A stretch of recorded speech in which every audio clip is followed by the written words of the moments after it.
Morning, everybody. Welcome to the Sunday of Tolpuddle 2020, the last day, the biggest day of Tolpuddle. I'm really pleased you're here to join us. I hope you've got a nice cup of tea with you and you're ready for a packed day.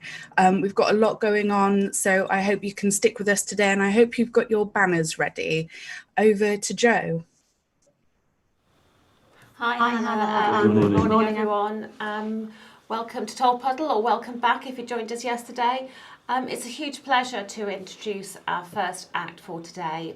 Potent Whisper, a spoken word artist from South London, performed at Tolpuddle a couple of years ago. And if you've been to the festival, you'll know that the early evening slots in the marquee tend to be well supported, but there's always a kind of background noise of people chatting about the day. I've never heard anyone make the whole marquee go absolutely silent, apart from this guy. George is a phenomenal artist, and I hope that you will really enjoy his work. So here we hear from Potent Whisper.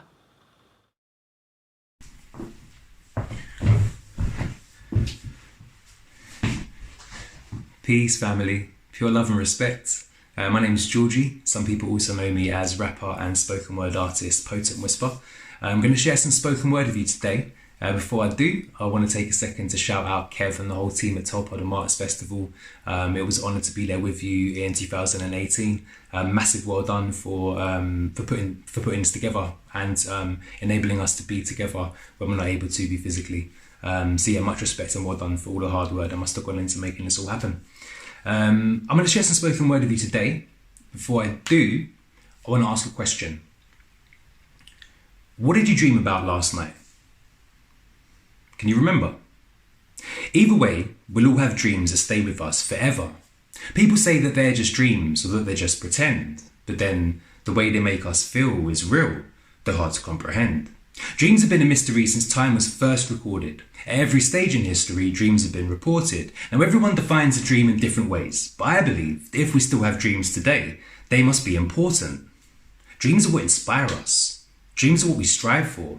Even if for nothing else, dreams are what we fight for. They feed the life inside of us. They're what we stay alive for.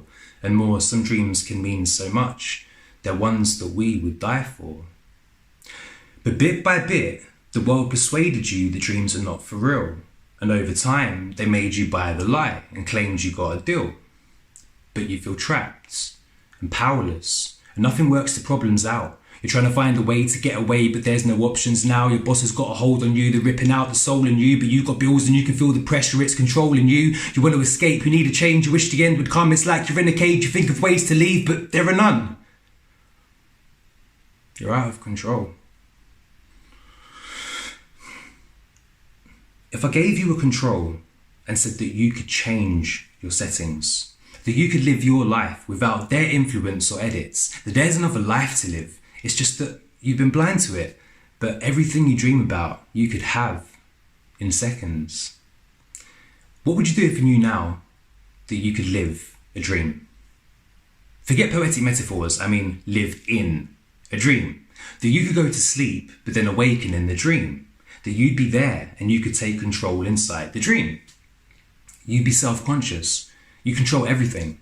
You can go anywhere. You could do anything. You could be with anyone. Do everything you dreamed before. But everything you'd feel would be as real as this, or even more.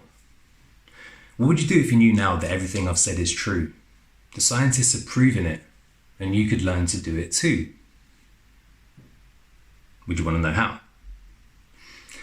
What I'm describing here is known as lucid dreaming. Some people do it naturally, so you might know the feeling. Basically, it's becoming conscious when you're sleeping. It's waking up inside a dream and realize that you're dreaming. They say on average people dream 2 hours every night, which means we dream for 6 years across our entire lives. So if you could learn to do this and you became lucid, in theory, you could get an extra 6 years of self-conscious life in your dreams. Now, believe me when I say I know it's more than just appealing. That you could live in other worlds is more than just intriguing. But if you want to learn yourself how to live in other realms, first you've got to understand a little bit about what sleep is. So there are 5 stages of sleep. Stages 1 and 2 are known as light stage sleep. This is where our memory is formed in largest parts. Stages 3 and 4 are called deep sleep or slow wave. This is like a growth stage and heals our body fast. Stage 5 is what's known as REM most commonly. This is where your brain and respiration rate are on a peak. It happens every 90 minutes, or at least likely near it. This is where the dreaming happens. This is where you want to be. Okay, so hold that thought, or quickly grab a pen and paper. We'll come back to REM again a little later. Okay, so there's not a right way to become lucid. You don't need to study it because anyone can do it. But there is a type of blueprint, and I myself have used it. So I'll break it down for you so you can listen through it. The first thing you can do is start to document the dreams you have. Keep a pad beside your bed and every morning reach for that. Write whatever you remember. Then in time you'll read them back and notice patterns in your dreams. And it's the patterns you can hack. You'll see that there are certain things you dream about the most at night. You'll notice there's repeats of certain themes or people over time. And so when you encounter them again, you'll pause proceedings, you'll stop to clock the pattern, then you'll question if you're dreaming.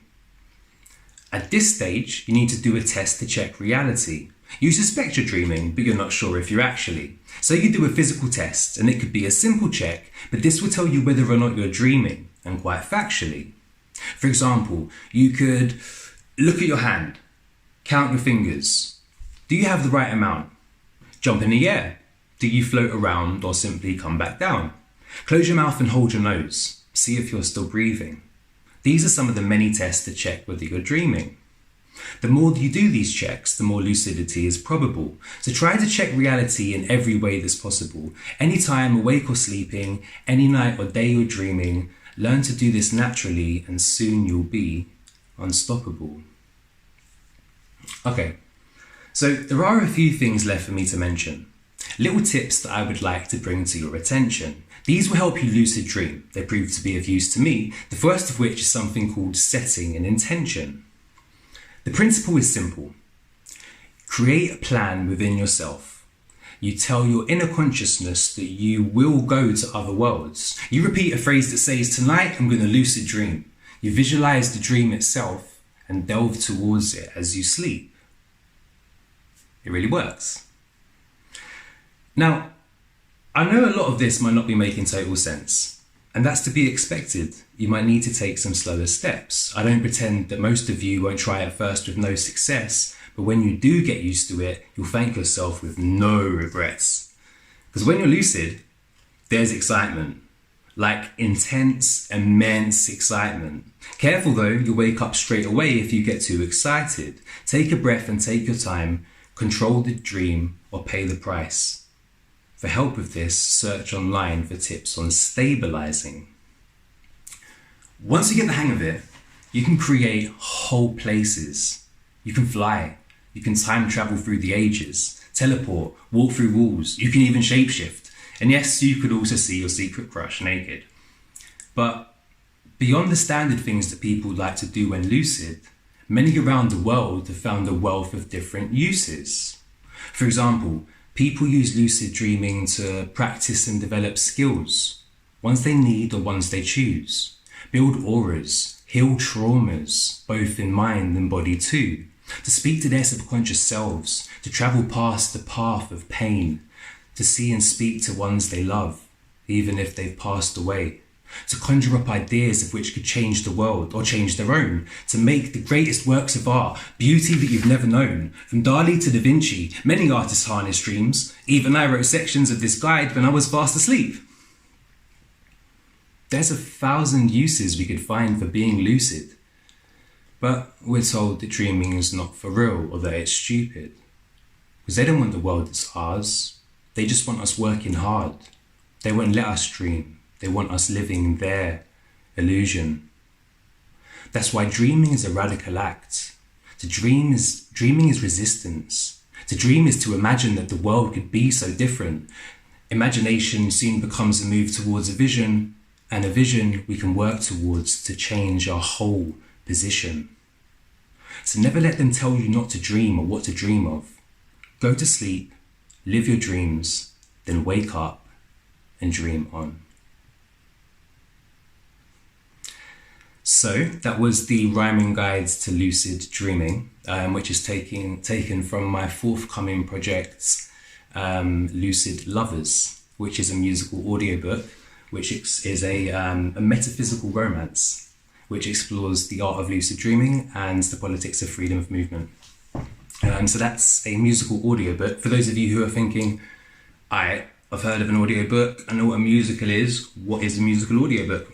So this is essentially it's an audiobook written and narrated by me in rhyme. It also features a full cast and an original soundtrack as well. So that's going to drop on the 25th of August 2020. So yeah, keep an eye out for that. So I'm going to share another piece with you now before I bounce and allow all the other incredible acts to come through. Before I do, I want to talk a little bit about money. They say, money makes the world go round.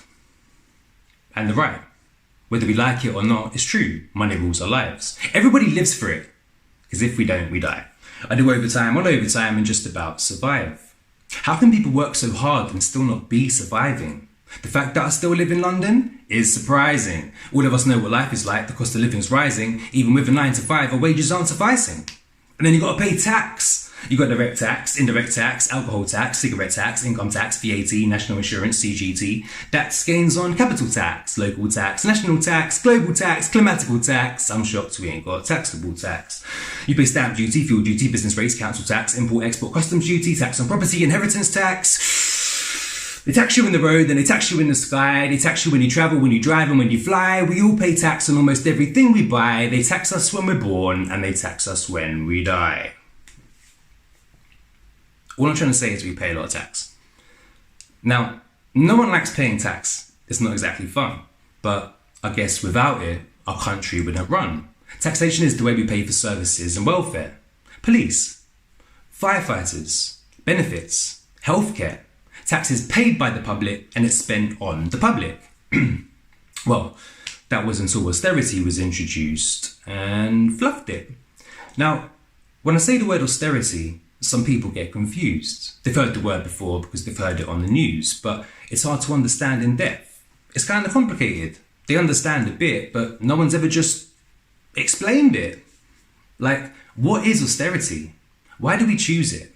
How does it affect me? Is it an improvement? Is it really working? Have they ever proved it? Do we really want it? Why do we still do it?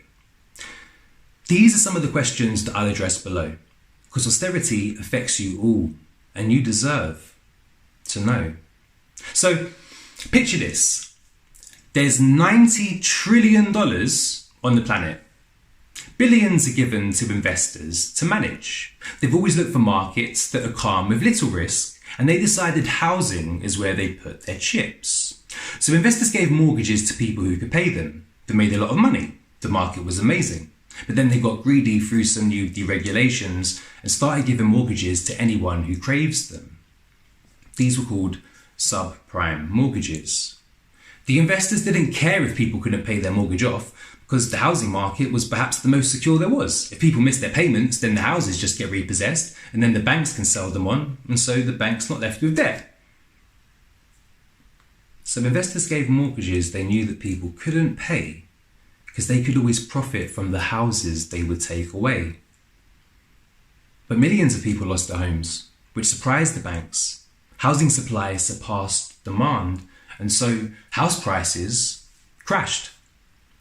Suddenly, every bank, government and company involved in these mortgages all faced redundancy. They were all billions of pounds in the minus, and they called it the global financial crisis. In a nutshell, everyone was screwed. Them, us, me, fucking you. People around the world just couldn't believe the news. But luckily our leaders knew just what to do. They said it was a crisis of a global scale. They said we had to help the banks, they're too big to fail. That if we didn't save them, the economy would cave in, so we bailed out the banks instead of sending them to jail.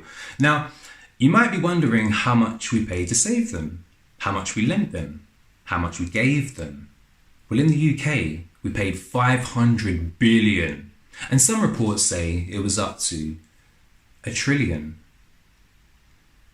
After the bailout, we were in a mess. Our deficit was huge and we wanted to make it less. We had to make a move to produce money fast and stimulate an economic growth we hoped would last. We dreamed of prosperity, we needed a remedy, and the government decided that the answer was austerity. In other words, you remember all that tax that you worked so hard to give them? Well, they used that money to pay the country's debt. So the country had less money left to fund the public system, plus they privatised services till there was nothing left. In other words, they fed us shit and us lot swallowed it. The banks got paid and we got the following. Cuts to local government, over 12 billion. 500,000 council workers lost their jobs. Cuts to universities, 800 million, with rising fees leaving uni students at a loss. Cuts to youth services, 300 million. 60 mil cut from the budgets for our parks. Cuts to infrastructure worth 15 billion. Cuts to adult social care, 3.5. 52% cut from education, thousands more homeless people on the pavement, 15,000 bed cuts for NHS patients. These are real statistics, not speculation. They shut 343 libraries, 64 museums, 3,000 bus routes, 380 care home companies, 3,000 mental health workers have been cut too, 200 playgrounds shut, 350 youth clubs shut, connections shut, leisure centres shut, over 600 Sure Start centres shut. Cuts to our NHS. 40 billion. Over 60 hospitals and trusts are facing closure. Health and social care cuts alone are killing citizens. 120,000 deaths and over.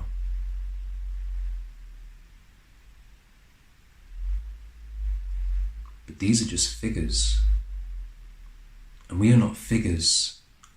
We are real people with feelings, ambitions. We're the people who live with the results of their decisions. We're parents, we're children, we're brothers, we're sisters. We're the people who starve to death because they've been sanctioned. We're the elderly who die at home, freezing and abandoned. We're the thousands of disabled people buried in the earth because they killed themselves after being told they're fit for work. We're the sons who read the suicide notes left behind. We're the daughters of the 80,000 claimants left to die. We're the nurses, the workers, the lonely, the homeless, the everyday person, the broken, the hopeless. What exactly has to happen before we reverse this? How many have to die before we say that it's not working? It's harmful and it makes no economic sense. If you want growth, you don't cut, you spend. When they cut public spending and raise our taxes, we have less money, so we spend less on average. We buy less products and purchase less services, so companies produce less and need less workers in. People lose their jobs. Unemployment goes up, so we pay less tax because we're earning less funds. Income tax revenue drops in huge measurement, plus they spend more on JSA and state benefits. People ask why there's no money in the country. Well, another reason there's no money in the country is big corporations make money in the country, don't pay tax on it and move it out the country. The rich getting richer won't put money in the country. Cutting deficit won't put money in the country. If the government doesn't put money in the country, there won't be any money in the country. Ultimately, there's just one thing we need to know. You've got to spend money to make money. And that's why Britain's broke.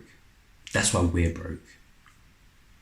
We've suffered over 10 years of these devastating policies. They've killed hundreds of thousands and damaged the economy. But I'm not trying to be right. I don't want apologies. I just want arrests and the future that they promised me. Because when they cut our funds, they cut our throats. They cut our help, they cut our hope, they cut us deep, they cut we bleed, they cut us then, they cut and go, they cut to bone, they cut our cash, they cut our necks and fed the banks, they cut them slack, cut them back, they cut our rope, they let us hang, it's them who cut your son's wrists, they cut short your daughter's life, they cut us every day in every way we live our little lives. They're spilling our blood, they're killing our mums, they cut us all, they started war. But if they want to cut, we'll build an army on the scars that form.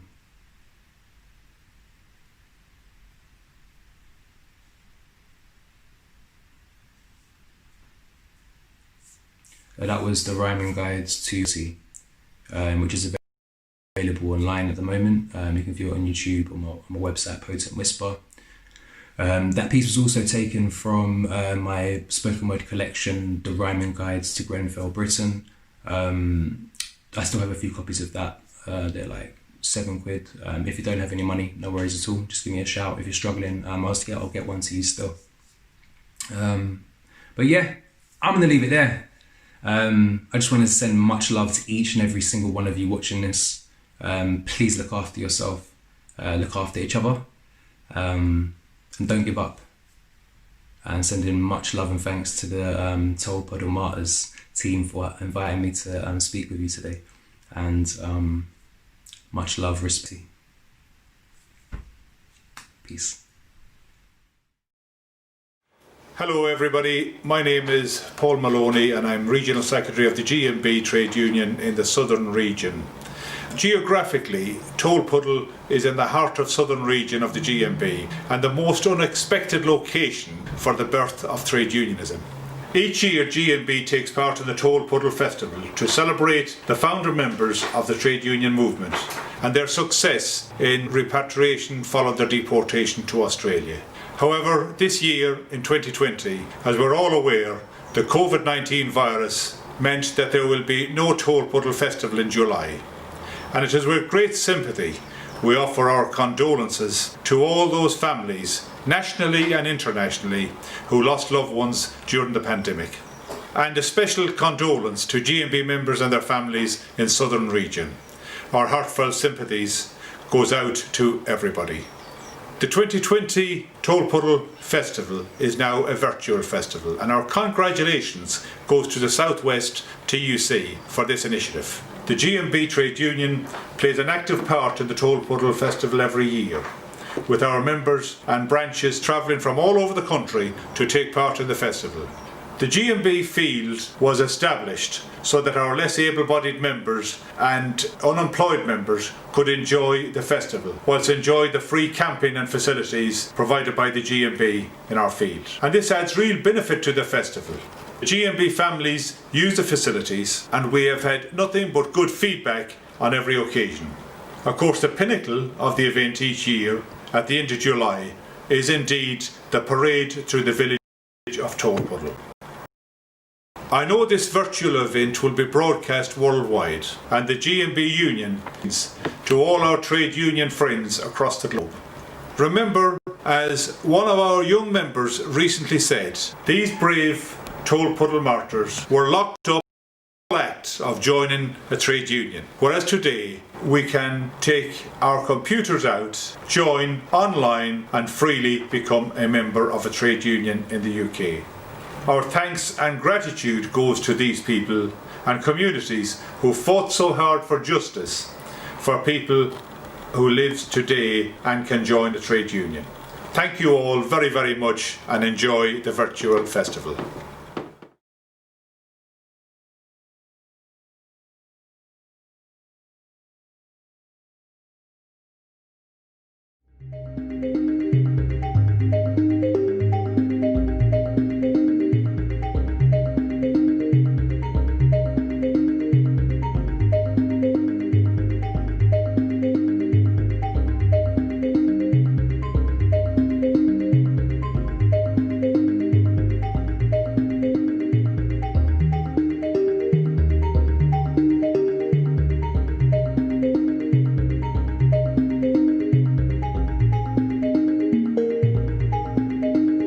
What are the true key worker roles within society? Well, from my perspective, from my union's perspective, it's the security guards, it's the cleaners, it's the engineers, it's the catering staff that work every day. Parliament couldn't operate without us. It's been proven we've had to work through the pandemic. And now, from our perspective, in terms of recognition, what we want is proper pay, proper terms and conditions for our members, but we also want clear commitments that there are contingency plans in place to ensure the safety of those very key workers I mentioned across Parliament and across society. And it's incumbent on all trade unions to make that call.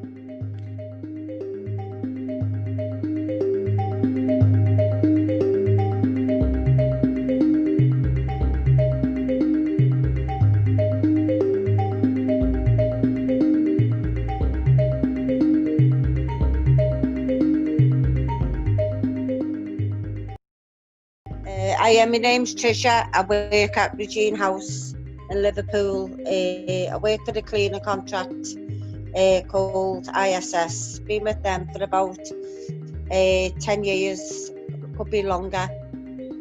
But we were on the lowest pay. We were only getting 20 days holiday and statutory sick pay. Any staff that went off sick was only get statutory sick pay. And the leave was only like 4 weeks a year, where other staff, HMRC staff, were getting 30 days and full sick pay.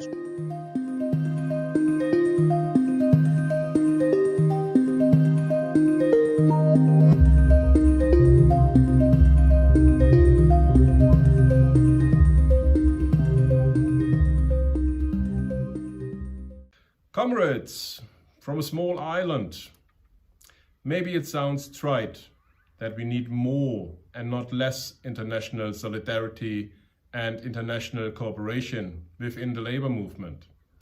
But what does that mean for us, international solidarity? They are big words and often used with incomprehensions. To give you an example, back in the 80s, when the English miners fought Thatcher, it were hard times for the miners and their families. German socialists thought about how can we help.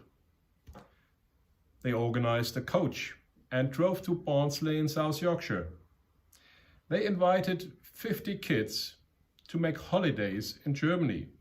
50 kids who never had holiday in their life before. 50 kids who had never seen another city than their own city before. For the next 4 weeks, these kids, the majority were very ill, stayed in a very healthy environment in the Westerwald in Germany and had a wonderful time. That means international solidarity. The Brexit won't make it easier for us, but we should keep our contacts, our friendship, and our solidarity. In this spirit and in the spirit of a festival, even an online festival, I looked for an old shirt and found that one from the TUC Southwest. And get respect, get a union, and last but not least, get a beer. Hope to see you next year in Tolpuddle. Cheers. If you're a regular at Tolpuddle, you will have seen this next act in various guises all around the site over the last few years. Lovely people, fully committed to the Tolpuddle experience. Please welcome to the stage, Bat's Feet.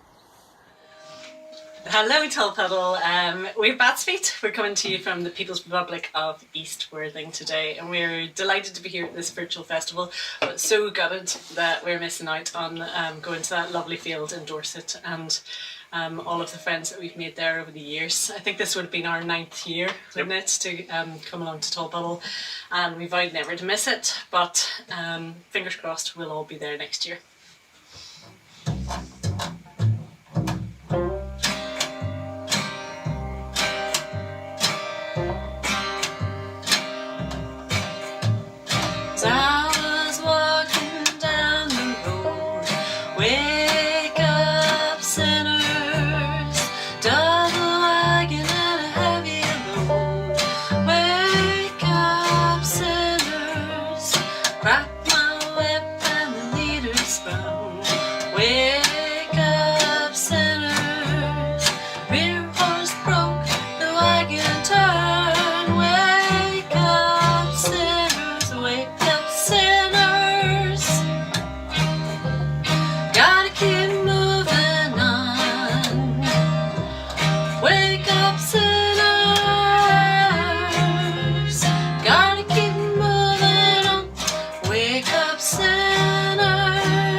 if you're clapping.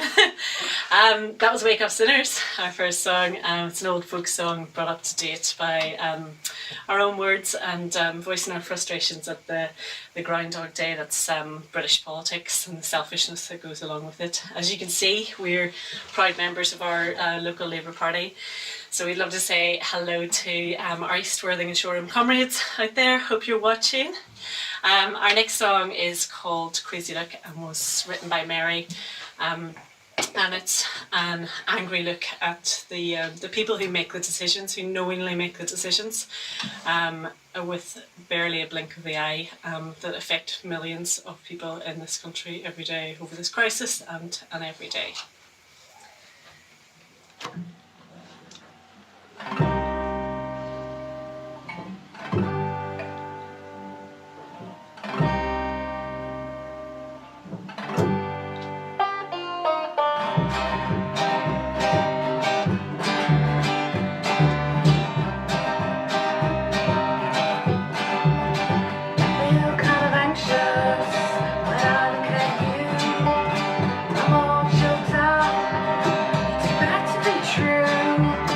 Keep on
This is our last song. Thank you to Kev and everybody for having us on and organising this festival. It's our favourite time of year. We're going to leave you with a song that you may have heard if you've ever seen us before. It's kind of mandatory, in a good way, that we play it. If you know the chorus, sing along. If you don't know the chorus, sing along anyway. We will see you next year. Can't wait. Join a union. You're going to need them this year. Keep safe. And thank you for listening. This is called Left Wing Love. Now, I don't know if I believe in God, but I'd call myself a failure if I didn't tell you that God don't care where you put your genitalia. See, it don't matter what sex you are if they make your heart sing. But be it boy or girl, the best in the world are the ones that are left with. Give me a left wing love every time I wanna find one I've made up in mind. Give me a left wing love every time I want a left wing love. Now the very best thing about left wing love is you know you can trust them. If you're lost like I'll help you out, but won't let the black legs bust them. They know we both stand together, it's the only way that we can go far. And they've always got a pound to buy their land when it's their turn out to bar. Give me a left wing love every time I wanna find one I've made up in mind. Give me a left wing love every time I want a left wing love. So if you live with your left wing love, well you won't have to worry. They won't get down on Tolpuddle town and make you move to Surrey to play golf with the bankers and to grab a little bit of their wealth, 'cause they give every penny up for happiness and health. Give me a left wing love every time I wanna find one I've made up in mind. Give me a left wing love every time I want a left wing love. So if you're looking for a soulmate, follow my lead and you'll be just fine. 'Cause you won't find love on the web. Where will you find it, Brian? You'll find it on the picket line. And then you'll have a love that lasts. And we're modest so it's often unsaid. We're kinder and more beautiful, and an awful lot better in bed. Give me a left wing love every time I wanna find what I've made up in mind. Give me a left wing love every time I want a left wing love. Last time. Give me a left wing love every time I want a left what I've made up in mind. Give me a left wing love every time I want a left wing love. Thank you. Hi, my name is Rob Miller. I'm the director of the Cuba Solidarity Campaign. I want to give my greetings and the greetings from all of us at the Cuba Solidarity Campaign to this year's virtual Tolpuddle Festival. I'm sure it's going to be wonderful, obviously not the same as the wonderful event where we get to see so many people, friends and colleagues from across the trade unions and the labour movement and have such a wonderful celebration of progressive politics in this country. It's really a wonderful festival for us at the Cuba Solidarity Campaign. Hundreds of people come to our stall each year to find out about Cuba and the work of the Cuba Solidarity Campaign, to join and to affiliate to our Solidarity campaign. This year we would have been explaining to people about the ongoing US blockade and the terrible effects of that blockade being meted out by the Trump administration, which has really set back the opportunities for Cuba and international sharing and trade this year.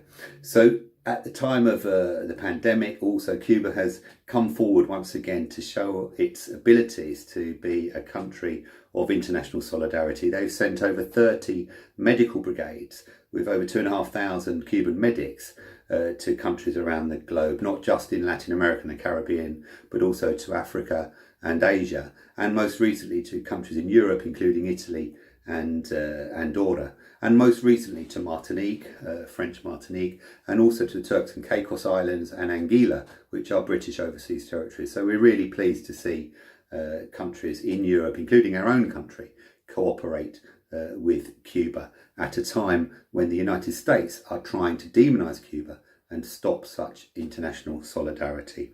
So I hope people will keep in touch with us, and I look forward to a wonderful Tolpuddle Festival next year. Thank you. This is a song about friendship. 12 years ago, I wrote 24 songs. It was an album called Sisters and Empathy, and it was a bit of a naive thought that empathy might change the world. But I have the impression today that's what's happening. And we're all interdependent, and I think we really have to protect the vulnerable because, to be very honest, they are the heroes today. They are saving us. The nurses, the police officers, the ones that we underestimate. And to be, and if we are logical, I mean, sooner or later we're all vulnerable anyway.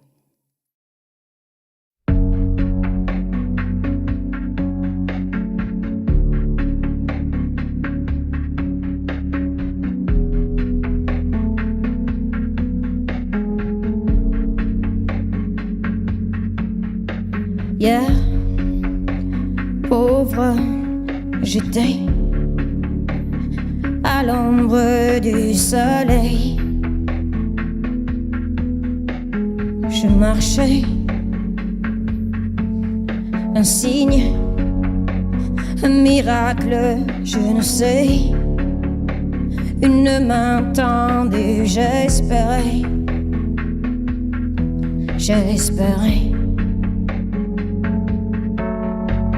L'appel qu'on n'entend jamais, et on reste dans le noir. Le baume et les caresses viennent souvent en retard, mais je vois aveuglé comme je suis, j'aperçois dans la nuit un ami, une amie, mon ami.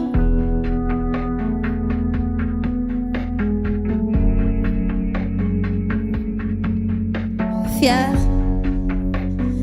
tout fier,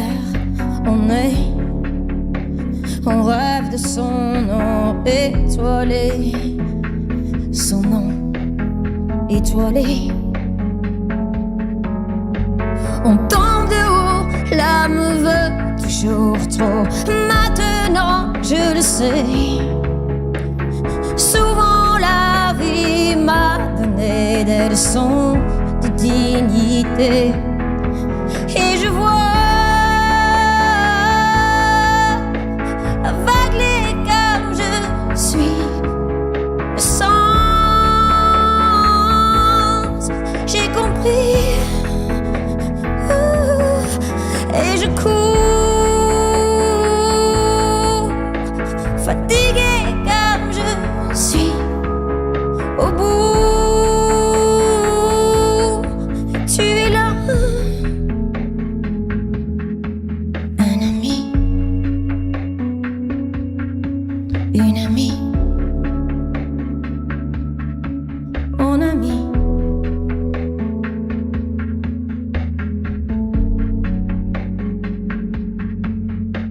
Hier, pauvre, j'étais à l'ombre de la réalité. marcher. L'appel qu'on n'entend jamais, on danserait jusqu'au bout. On croit qu'on est à l'abri et on passe à côté de tout. Mais je vois aveuglé comme je suis, je le dois à la vie. Et je cours, fatigué comme je suis, au bout. Tu es là, un ami, une amie, mon ami.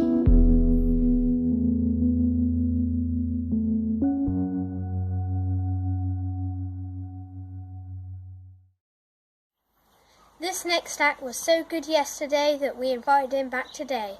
Please welcome Rory McLeod. We have this welfare system that was never given to us as a gift. Our grandmas and our grandpas had to fight for it, like most things. Looks like we have to fight to keep it. Health. Welfare shouldn't be business. Shouldn't be a business. Much money. Anyway, look, I'm going to play some spoons on this for you. I've been threatening to go high tech for years now. Get a little food mixer, a little 3-speed thing. That's all that.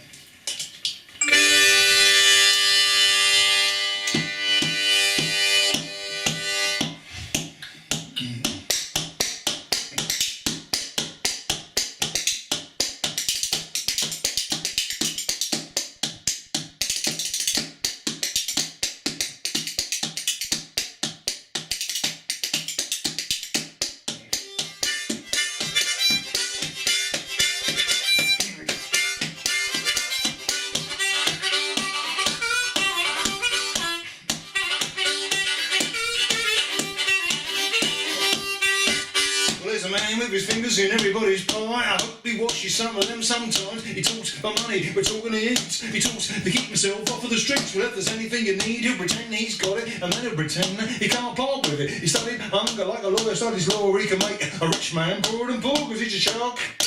Like a two-tongued double-dealing, a money grabber, he's a shark. Like a two-tongued double-dealing, a money grabber, one thing, make two look just like three. With a jiggery pokery, make a bad thing look good to me. With a jiggery pokery.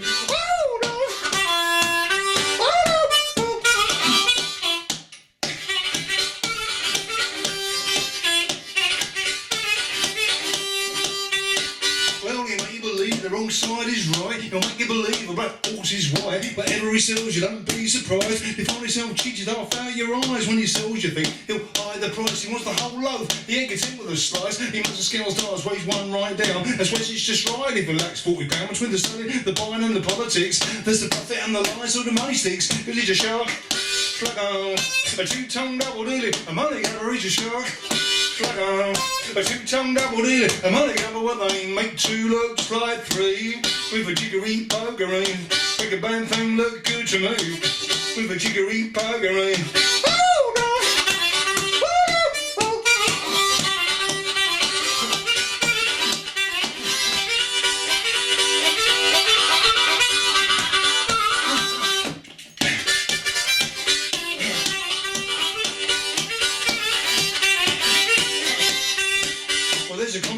You could be signing your will, they should rubber with a gun. Now the use of pencil words lock you up, because words don't bend. So all you get when you sign is the fountain pen. Have a father and a mother, sister to brother, cousin to uncle, got to stick to each other. Since cheaters grew to be so much the fashion, I believe cheating runs the whole nation. With sharks, slackers, a two-tongued double-dealing, the money grabbers are sharks, slackers, a two-tongued double-dealing, the money grabbers, what they make two looks like three. With a jiggery pokery, make a bad thing look good to me.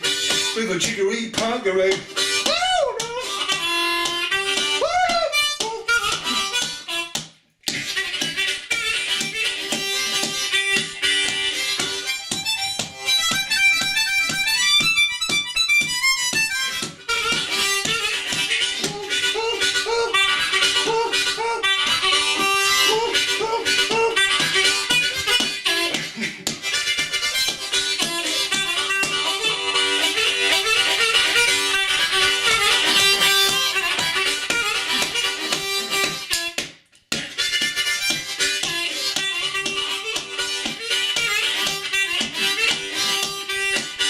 was out of work, gangrene, no money for a meal. I went to a doctor to try to be healed. He said I had a temperature. He tried to cool me down. He said my case was common. No cure could be found. Well, he examined me. I made a diagnosis, prescribed sedatives in every dosage. Said you have to get used to unemployment disease. Like a slave get used to being down on his knees. And it's farewell welfare, farewell welfare, farewell welfare, so long.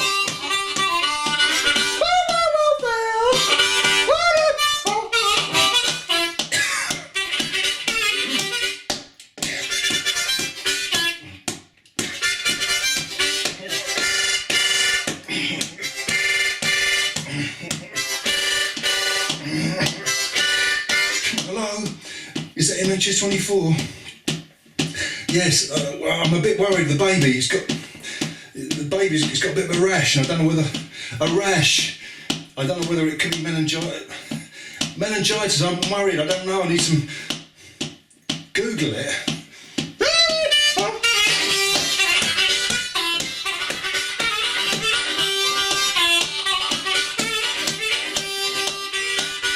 So much medicine for my health. I was sick a long time after I got well. And if you got a pain, they try to make you forget it. They won't heal your sickness. They just give you anaesthetic. You buy meat, you just get bones. If I'm a bones man, but all he gets is stones. You buy eggs, but you just get shells. Be a doctor the elf, and all you get are bills. They gave me so much medicine for my health. He don't want to cure me. He wants to accumulate wealth, because then he treated me with laxatives. When he asked me for my money, my arms went stiff. It's a shark. A two-tongue double-dealer, a money average a shark. Slug on, a two-tongue double-dealer, a money I'm one I make two look just like three. With a jiggery puggery, make a bad thing look good to me. With a jiggery puggery.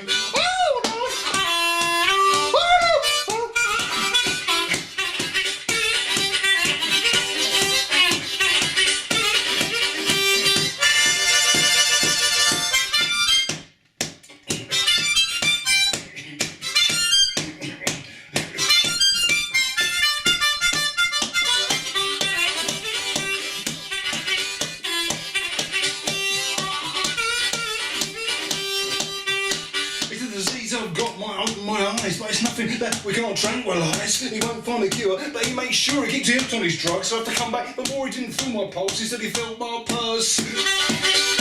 They gave me lots of pills and drugs, only made me worse. They gave me stuff that made me sleepy, then he handed me a bill. Prevention is better than a cure, and it's farewell welfare, farewell welfare, farewell welfare, so long.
Help.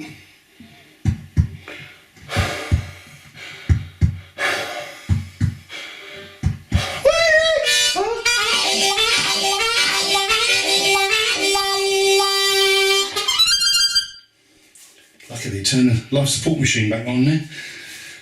We had to make him do it. We had to make him do it.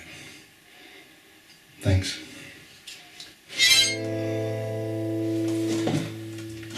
Around election time and in times of war or during a strike action, there's always spin. We're always made to feel that we can't do anything about our lives to change them, that we're impotent and we couldn't run a country, because of course cheating takes a lot to learn. And at school we're told we failed, made to feel like you're a failure. They hold up this mirror that makes you look smaller, and try and measure you, If you don't pass exams at the age of 10, we're made to feel that we're failures. And but I don't know how you can't measure a tree that's not fully grown yet. So anyway, this song's called Emperor's New Clothes. Well, she stood by me, even when I was wrong, and all my dreams were too big from staring too hard at the sun. If I didn't like something, she couldn't change me, oh no. She didn't mind my shirt sleeves, and I liked the loose dress she wore, with the wind that was green when it blows. Oh, I couldn't understand what everybody saw. What the sensation of the Emperor's new clothes. I still couldn't say I love the Emperor's new clothes. I couldn't see what others could see. I couldn't hear what was touching their soul. Maybe I'm blind to things so beautiful, or I'm deaf, or my blood was too cold. No, I still couldn't see what everybody marvelled at, even though I was standing on the tips of my toes. There was nothing that moved me. It took all your mind to try to prove to me that I was looking at the Emperor's new clothes. Some like to tie us up in riddles, talking just to mystify, to hide my own truths for me, confuse me, and to make me feel low. But they can't trick me, as I can see that they're idle gods and cheats, and false gurus and charlatans and faithless heroes, disguising themselves in Emperor's new clothes, to make us believe that without them corn would grow down. Corn wouldn't grow up, not a lump of coal would leave the mines, and every train would be stuck, though we couldn't run the mines without them. The machines, they just wouldn't go, and if we didn't have landlords, farmers would grow flowers instead of potatoes. And as you can lead a horse to water but not make it drink, I'll follow my own feet and my nose. Maybe I'm spiritless or half dead, but I could never get what the fuss was about. The Emperor's new clothes. The Emperor's new clothes.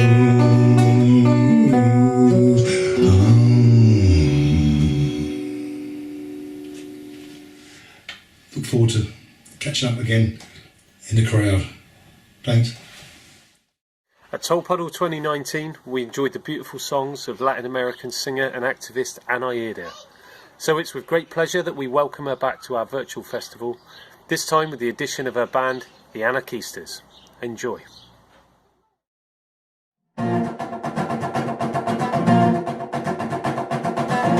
April 2009. More than 100 actions around the world against greed, against impunity, against the fossil fools.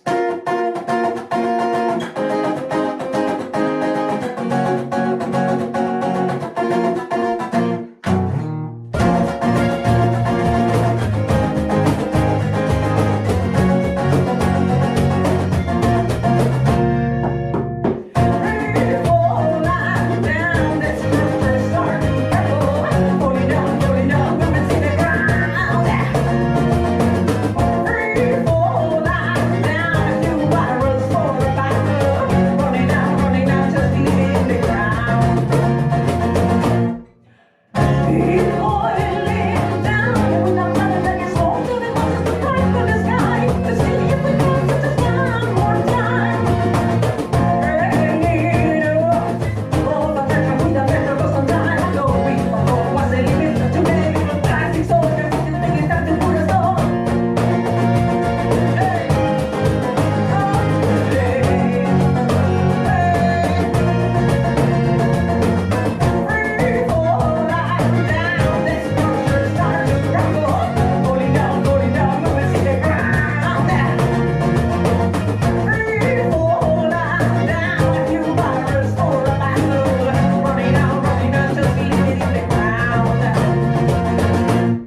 Oh, you seem so concerned about us. While you are counting your fingers, honey, we all are learning now. Do you think I'm gonna say those little plastic soldiers? I don't think so.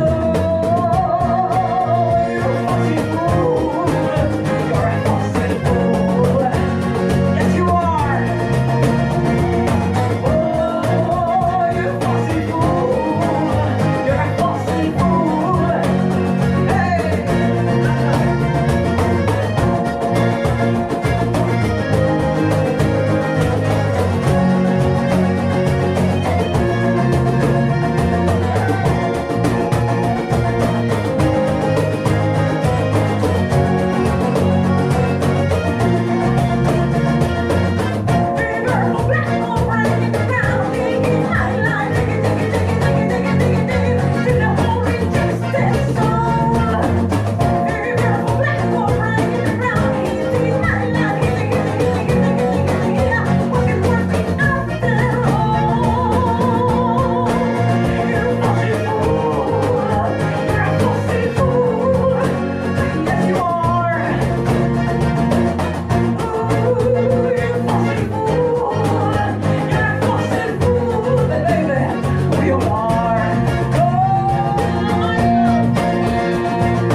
Hello, we are Anarquistas and Anarquistas. Thank you very much to Tolpuddle for inviting us. We are really honored to be playing for you. Such amazing people, amazing cause, and something for English people to really feel proud of in their period of history. So very, very, very happy and very honored to have been invited to play. This first song was called Fossil Foolery, and is dedicated to the climate activists around the world, especially to a day called Fossil Fools Day during 2009, 10 and 11. It was a day of action around the world against the fossil fuel industry. This next song that we're gonna play is a tribute to Cuba. It's a traditional song in Latin America called Hasta Siempre Comandante, dedicated to Che Guevara. And we want to dedicate it this time in these very strange times of coronavirus. We want to dedicate it to those extraordinary revolutionary doctors of Cuba who, as usual, are sending their people in solidarity to help the whole world. And they've been extraordinary, amazing, helping everyone with their knowledge on health as they always have done throughout history. So long live Cuba, and this is in Spanish, a tribute to the beautiful, beautiful people. 1, 2, 3.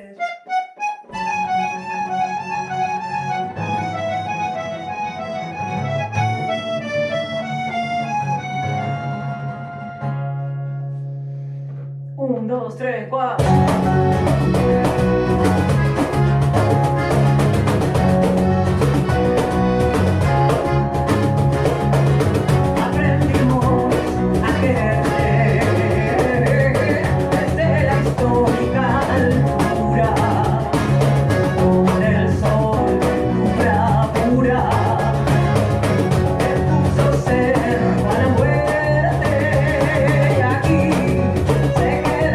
La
la entrañable transparencia de tu querida presencia,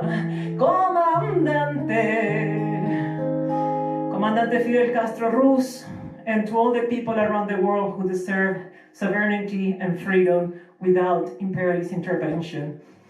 Che Guevara. Hasta la victoria siempre. 1, 2, 3, 4.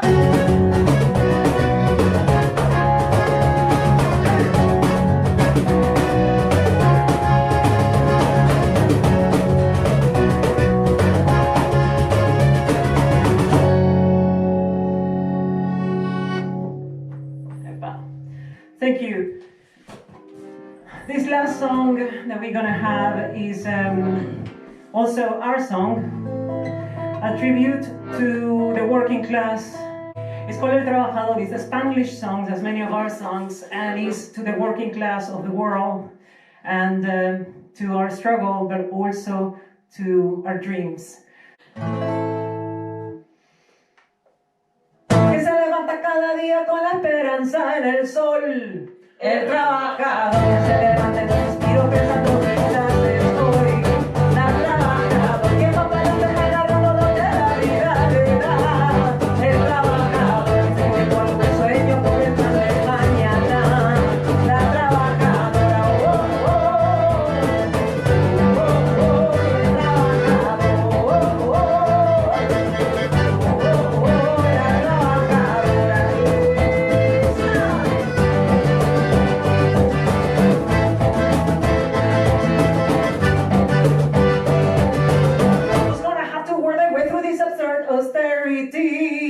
El trabajador sacrifice of dreams so they can be their family.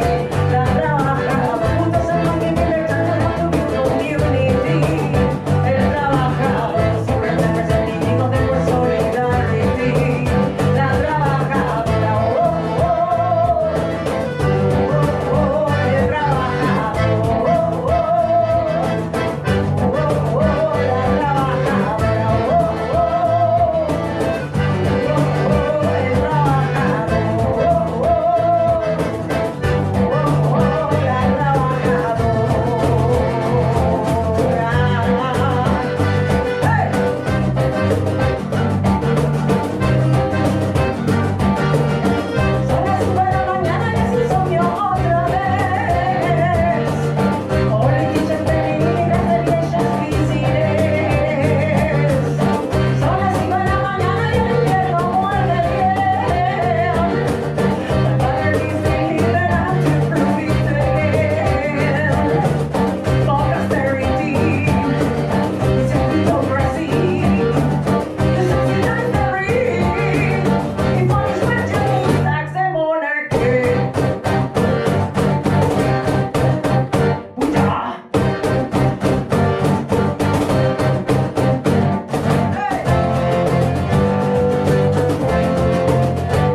gonna get it. We give the planet back to the new generation. Although it's disappointing that we're not together physically for the Tolpuddle Martyrs Festival this weekend, through modern technology, we've still got a great opportunity to talk about our movement, the future of the trade union movement, and what it is we now need to do to ensure that workers are protected and that we shape the future in a different way to what this government are planning. Personally, I think that the last few months have been quite inspiring. We've seen countless examples of workers and the value of workers coming through to the public. And these are workers that for many, many years, as we all know, have not had a fair deal.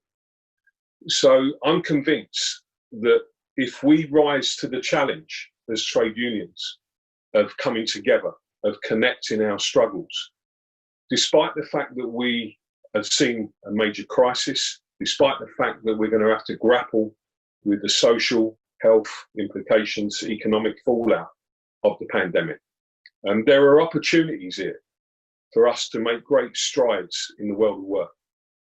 And that is the fundamental challenge that we all face. And I hope through these type of meetings, these type of online festivals, that we can actually reach more workers across all trade unions. Trade unions do a great thing, you know that. But we have to do more. And I think the issue for us is, can we fight together and deliver a new deal for all workers?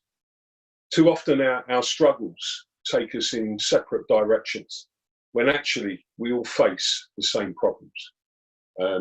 One thing for me, a reflection on the pandemic, is that this is not just a public health crisis. This has been decades in the making, and it's a result directly of growing inequality in our society. So trade unions have to take on all of these fights, but we have to do it together. In the CWU, we've recently decided that we have to take on our anti-racist campaigning work into the workplace. And we've held sessions like this online with our members to talk about why we fight against all forms of prejudice, discrimination, and racism. We're also the union that has led the debate on the New Deal campaign, and we have to get that moving ahead again.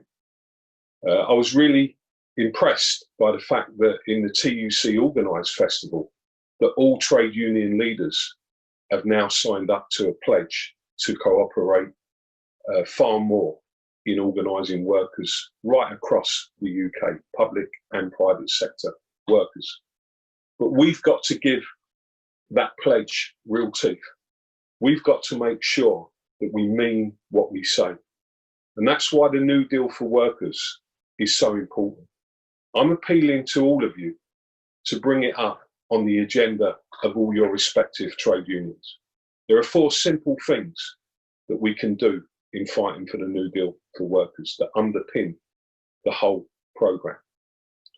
One is that we agree common bargaining agendas in the sectors where we represent workers and where workers are unorganised, in order to root out insecure employment models. It's possible to do that without waiting for political change. It's our job to do that without waiting for political change. So I'm here to say to you today, in the post and logistics sector, we are willing to work with other unions in that sector, notably Unite and the GMB, to organise delivery workers and the independent workers union, who are doing a great job in organising some of the lowest paid workers in the country. We should be coming together now, and we should be having a campaign in our sector to root out all forms of insecure employment and low pay. So that's our commitment, and every other union can do the same in other parts of the economy. We also know that we have to mobilise workers, and whilst it's difficult in these times to do that, we should be thinking now about what form of action can we take collectively to ensure that we have a proper recovery with the economy going forward. that we minimise and stop mass unemployment, which we are going to face, that we face up to the fourth industrial revolution and we get real benefits for workers throughout the country. So these are things that have to be part of the New Deal for Workers campaign. And I'm asking you today to go back to your union, to put it on the agenda, and let's make the future world of work the #1 political issue for all trade unions. Have a good festival. Thank you. In the 30s, people who couldn't afford it didn't have a doctor. There became a recognition that after... Hi folks, this is Steve Knightley here. A show of hands. Recalling very many happy memories of Tolpuddle a couple of years ago. Maybe next year. Who knows? There's a new song called The Ride about a fairground that has to close down for pretty obvious reasons. It goes like this.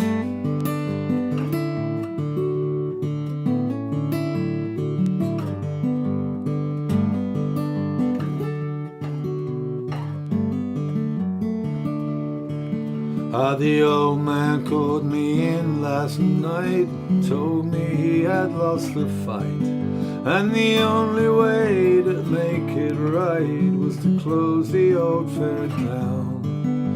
He said, I'm really sorry, son, I can pay you for the work you've done, but I won't keep you hanging on till summer rolls around.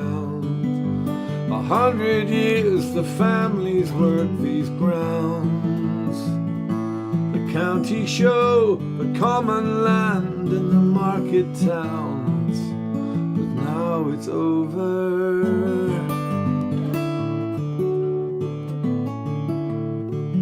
It's over.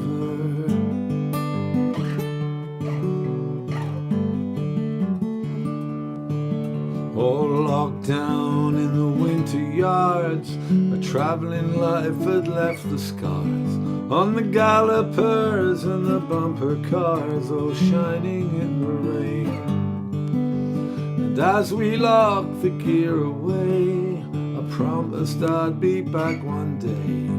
For one last ride I'd surely pay to work these loads again. For I don't believe our way of life has passed. The smell of dust and diesel in the new mown grass. Now the tilt, the flash, the build up and the marking down. I miss the moving days and the marking out the ground. If it's over,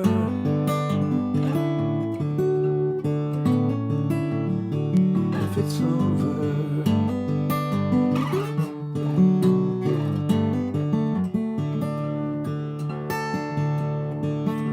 So I'll head for my brother's farm, where the winter work will keep me warm. Turn my collar to the northern storms and shelter till the spring. For there's one thing every showman knows: people need a place to go. For a film affair, for a dance, a show where they can shout and sing. And I'll drag my weary gaffer to his feet. When the summer's here and there's people in the street, our lockdown winter yard is no place to hide. Step right up, walk this way, everyone's a winner on that sweet day when we welcome back the ride.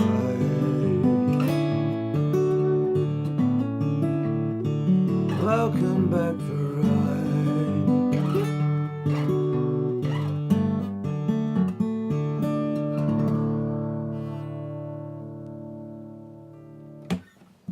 There's the ride for you. Here's a song that was written long before these troubled times, but it seemed to fit. You know, you only know when you start singing a song that current events and the political situation has sort of made it topical. And it's called You'll Get By.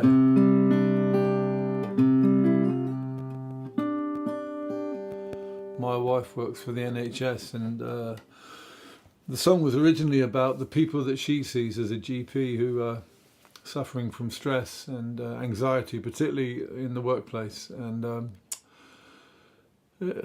lately it's amazing who we consider heroes, isn't it? You know, the traditional heroes. There's a great cartoon of a nurse dressed as Superwoman and some kid reading a book. You know, because the heroes now, who'd have thought that people delivering food and stacking shelves would be heroic for feeding us. The guys collecting the bins, and they do that all year round without any credit and without any thanks and without any media, without any Thursday night applause. So maybe after this we'll look at certain occupations in a different way.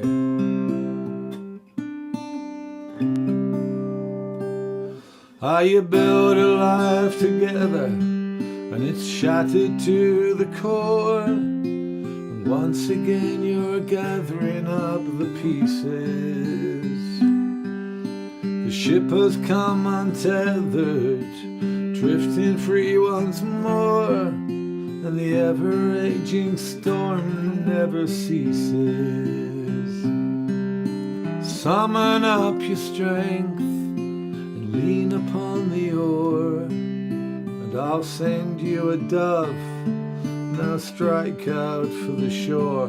You'll get by, you always do. For the wind that shakes the barley never touches you. Come on, sister, brother, don't you cry. You don't know it now, but you'll get by.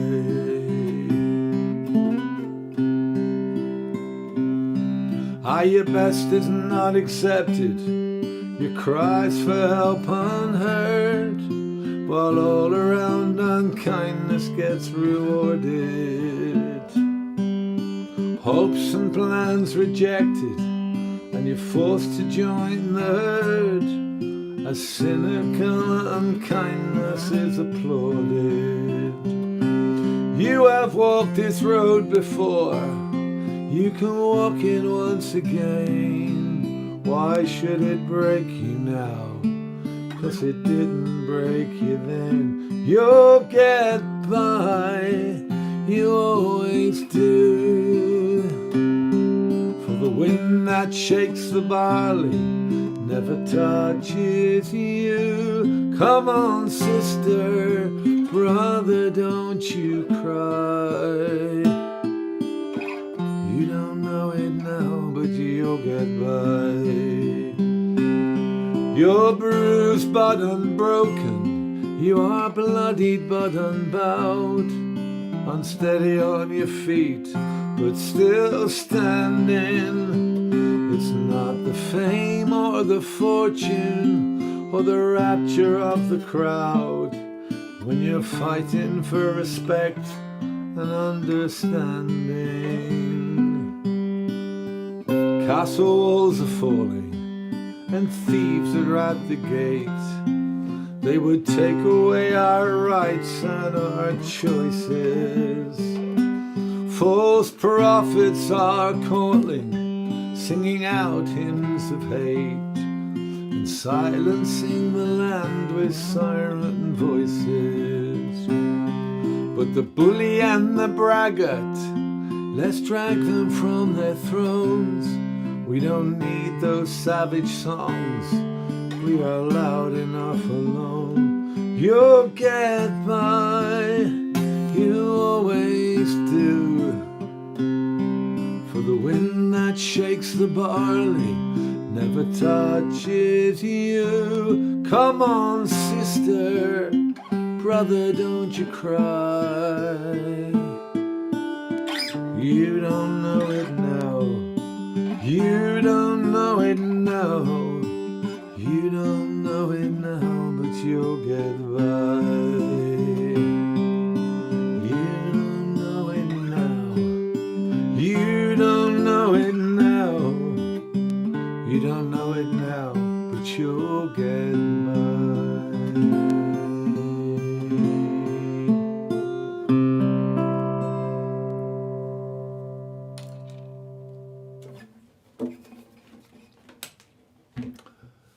you'll get by.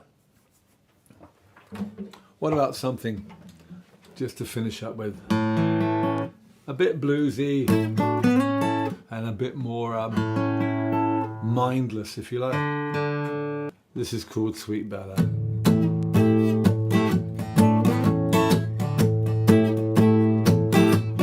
Let me go, sweet Bella. Let me go. Let me go, sweet Bella. Let me go. And if you don't want my love, let me know. For 40 days and 40 nights, I'm waiting for your love light to glow. And maybe then I'll know that you'll let me give your dice one more throw. Honey, I'm knocking at your door. You hand me a flickering flame, but I want more, much more to glow. I need your love to keep me warm in the rain and snow. Let me go, sweet Bella. Let me go. Let me go, sweet Bella. Let me go. And if you don't want my love, let me know.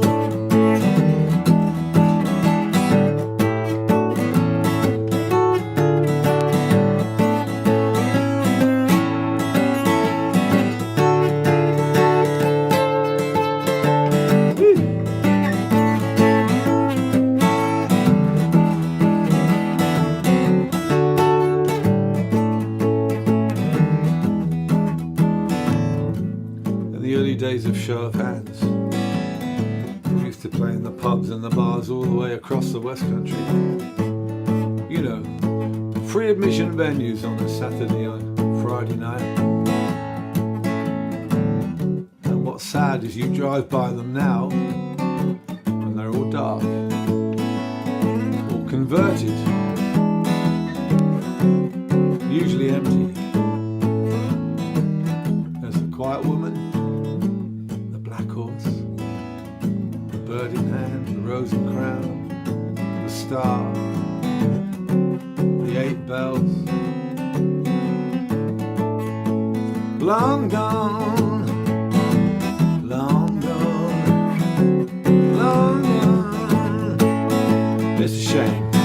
Let me go, sweet Bella. Let me go. Let me go, sweet Bella. Let me go. And if you don't want my love, let me know, sweet Bella. Stay safe, stay well, and I hope to catch up soon. Steve Knightley signing out. Thank you, Tolpuddle.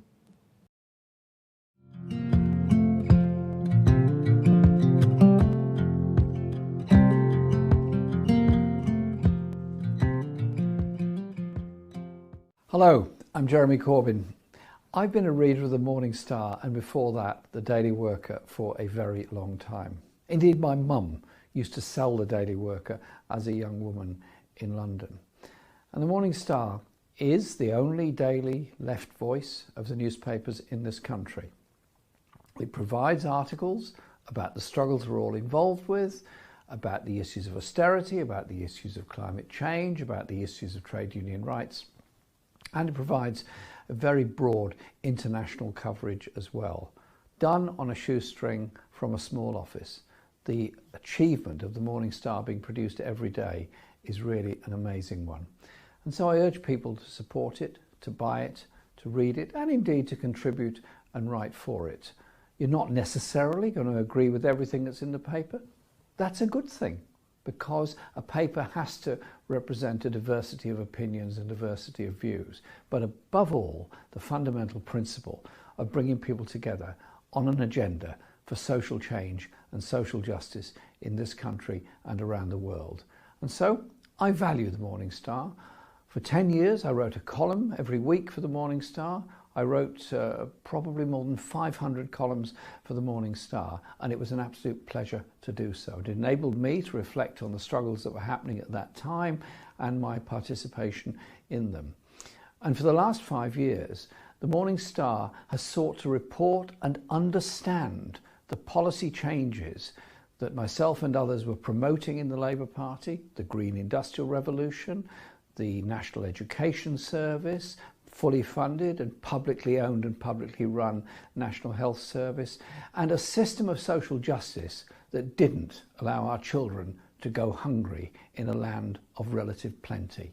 So thank you to the Morning Star, but above all, don't just thank the Star, buy it, read it, participate in it.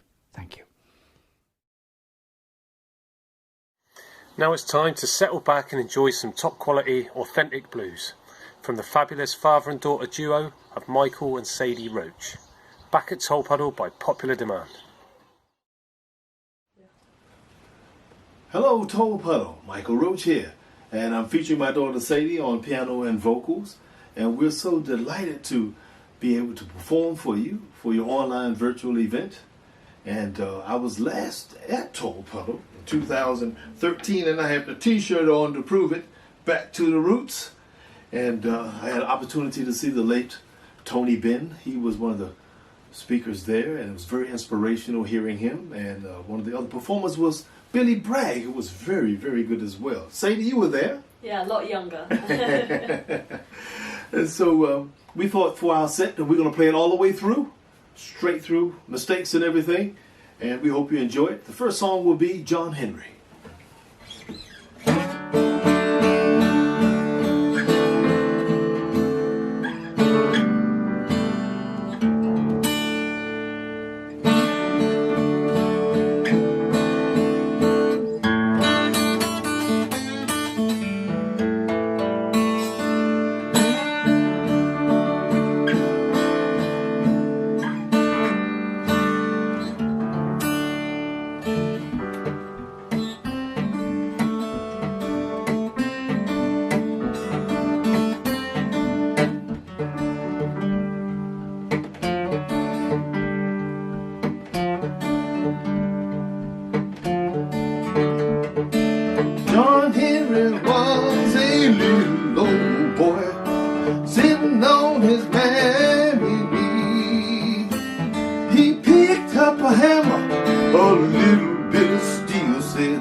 John Henry was a little old boy, no bigger than the palm of your hand.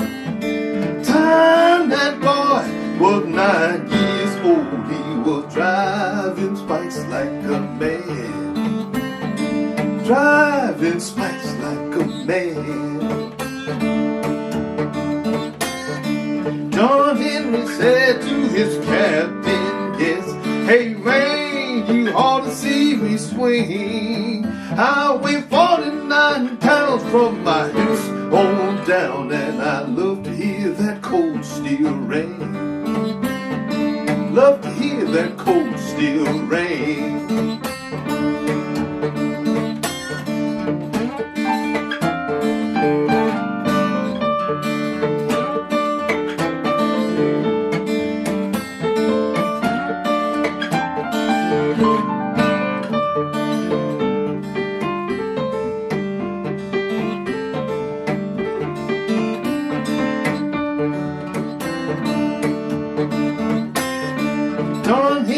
Said to his captain, yeah, hey man, you ought to see me swing. I weigh 49 pounds from my hips on down, and I love to hear that cold steel rain. Love to hear that cold steel rain. said to John Henry, yeah, the mountain is caving in. Yes, and John Henry said to his captain, yes, just my hammer sucking wind. Just my hammer sucking wind. And John Henry, he hammered on that mountain. That steam drill was hammered by his side. Yes, Lord, he beat that steam drill from start to finish. And he laid his hammer down, he died. Laid his hammer down, he died.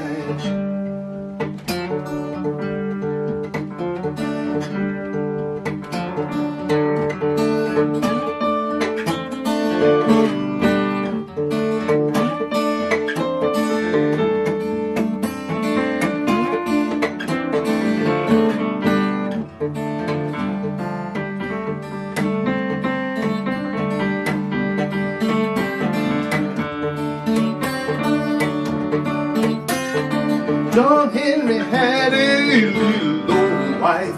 Her name was Polly Ann. Yes, and when John got sick and he couldn't get well, Polly drove steel like her man. Polly drove steel like her man. And John Henry, he died upon that mountain. They buried him 6 feet in the sand. And the time a locomotive passes by, there lies a steel driving man. There lies a steel driving man.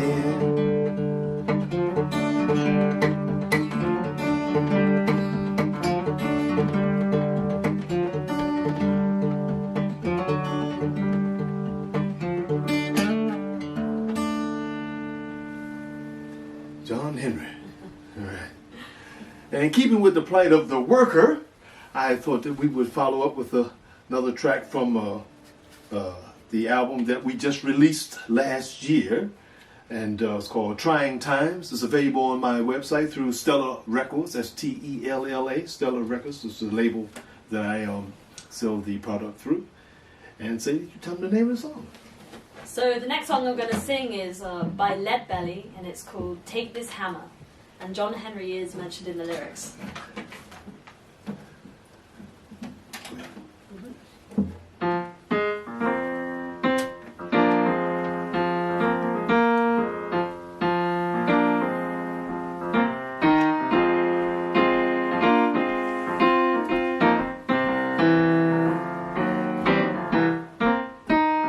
Play it like you mean it now. Play it like you mean it.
I love that song. It has the ultimate line in there where it says, "Take this hammer and carry it to my captain. Take this hammer and carry it to my captain and tell him I'm gone, boys. Just tell him I'm gone." I love it. I absolutely love it. Our next one is from the Trying Times album.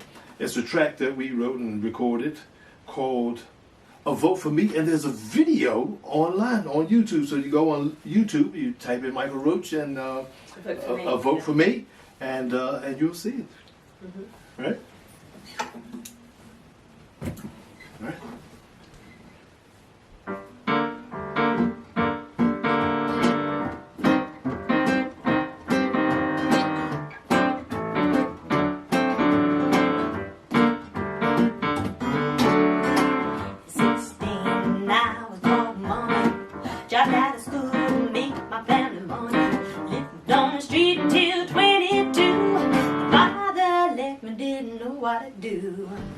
Nobody cared and understood why I was nothing, I might as well die. For my baby, I kept going on. I did what I could, though some of it was wrong. But one day, as I passed the TV store, I heard a man talking never before.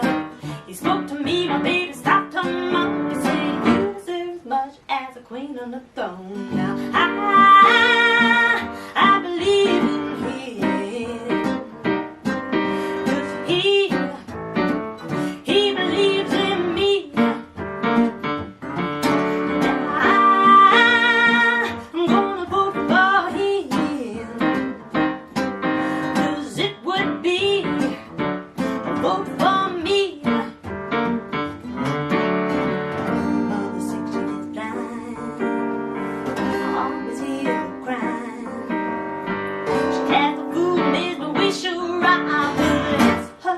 she ain't got no job. So what the government said, why would I vote for those who want my money dead? We need the man who said poverty and right now. In my darkness I see the light now. I believe in us, 'cause we deserve equality.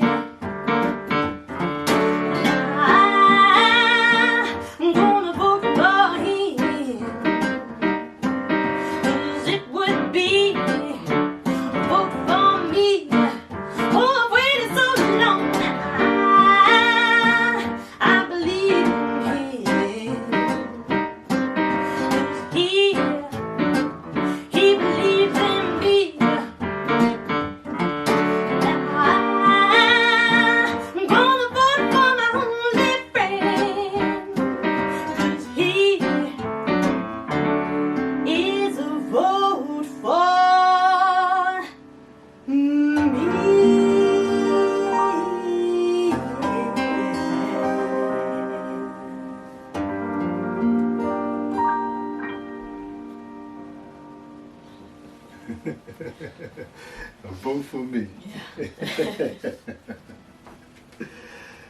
With all the trouble that's going on around the world, we were listening to some music and we heard this track by Marion Williams called "People Got to Be Free."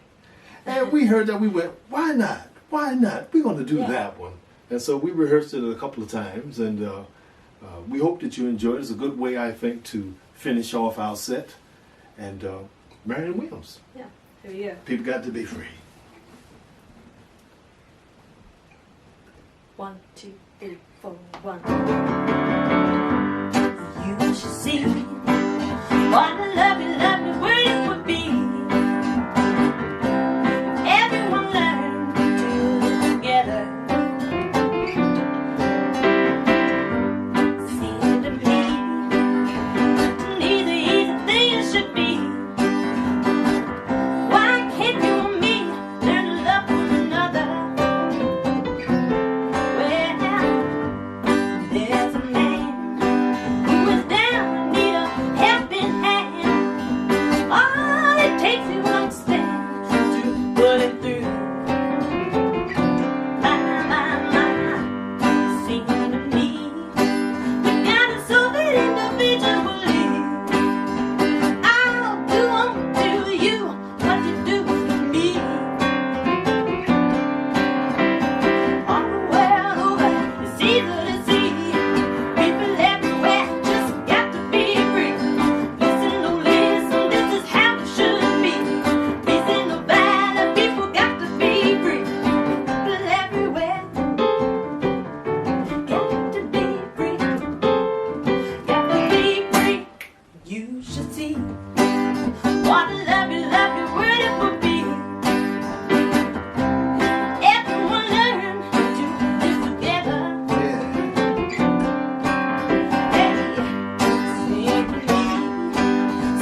got to be free. Thank you, Tolpuddle. Thank you.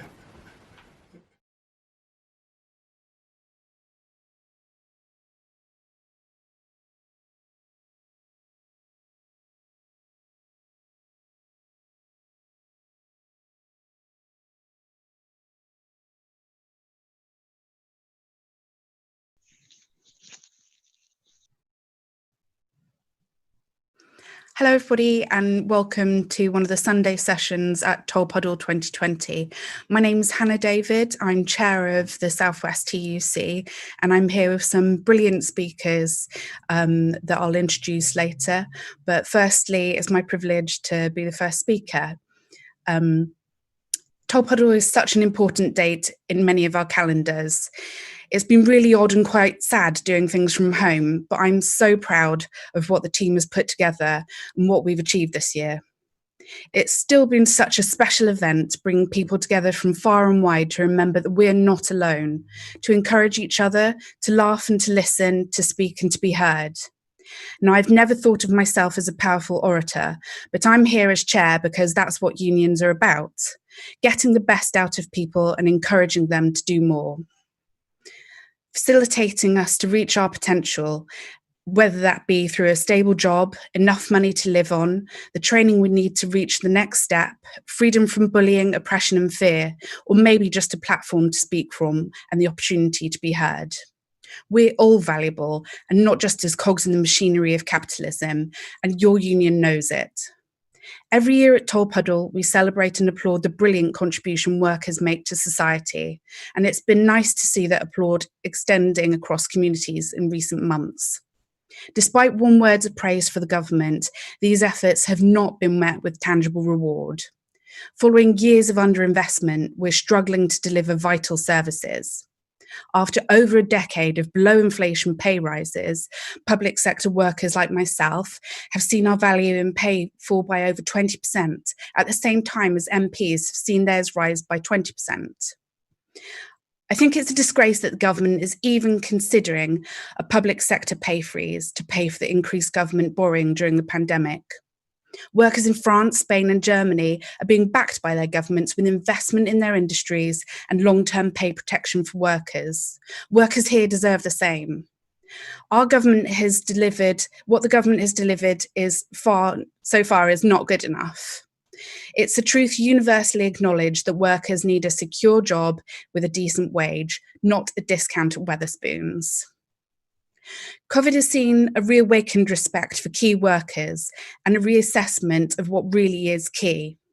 The people who put food on the tables, get toilet roll on the shelves, educate our children, look after our grandparents and care for our sick, disabled and dying are far more valuable than many of those on the top of the pay scale.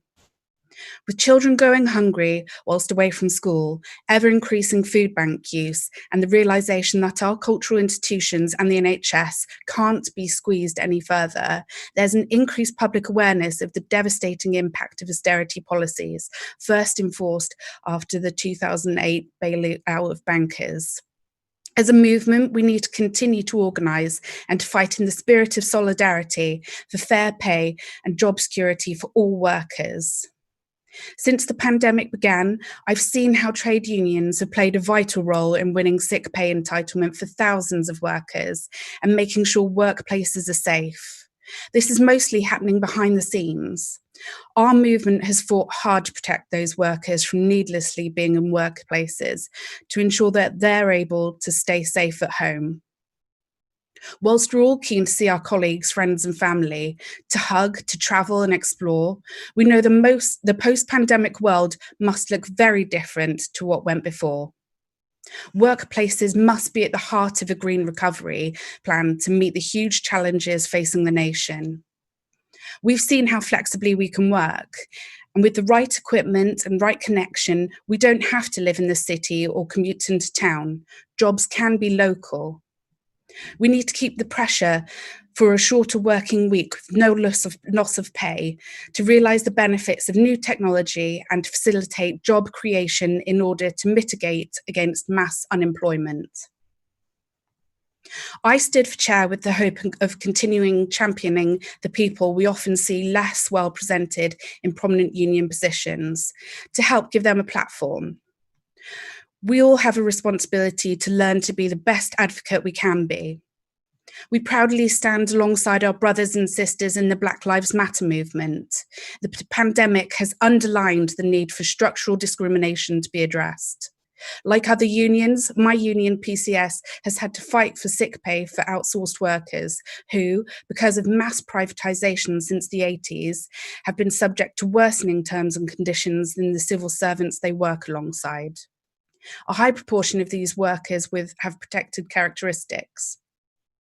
80% of cleaners are women, 16% of cleaners and 26% of security guards are black workers. How can it be fair that someone working in a minister's office should be paid less than the real living wage and only be entitled to £19 a day in statutory sick pay?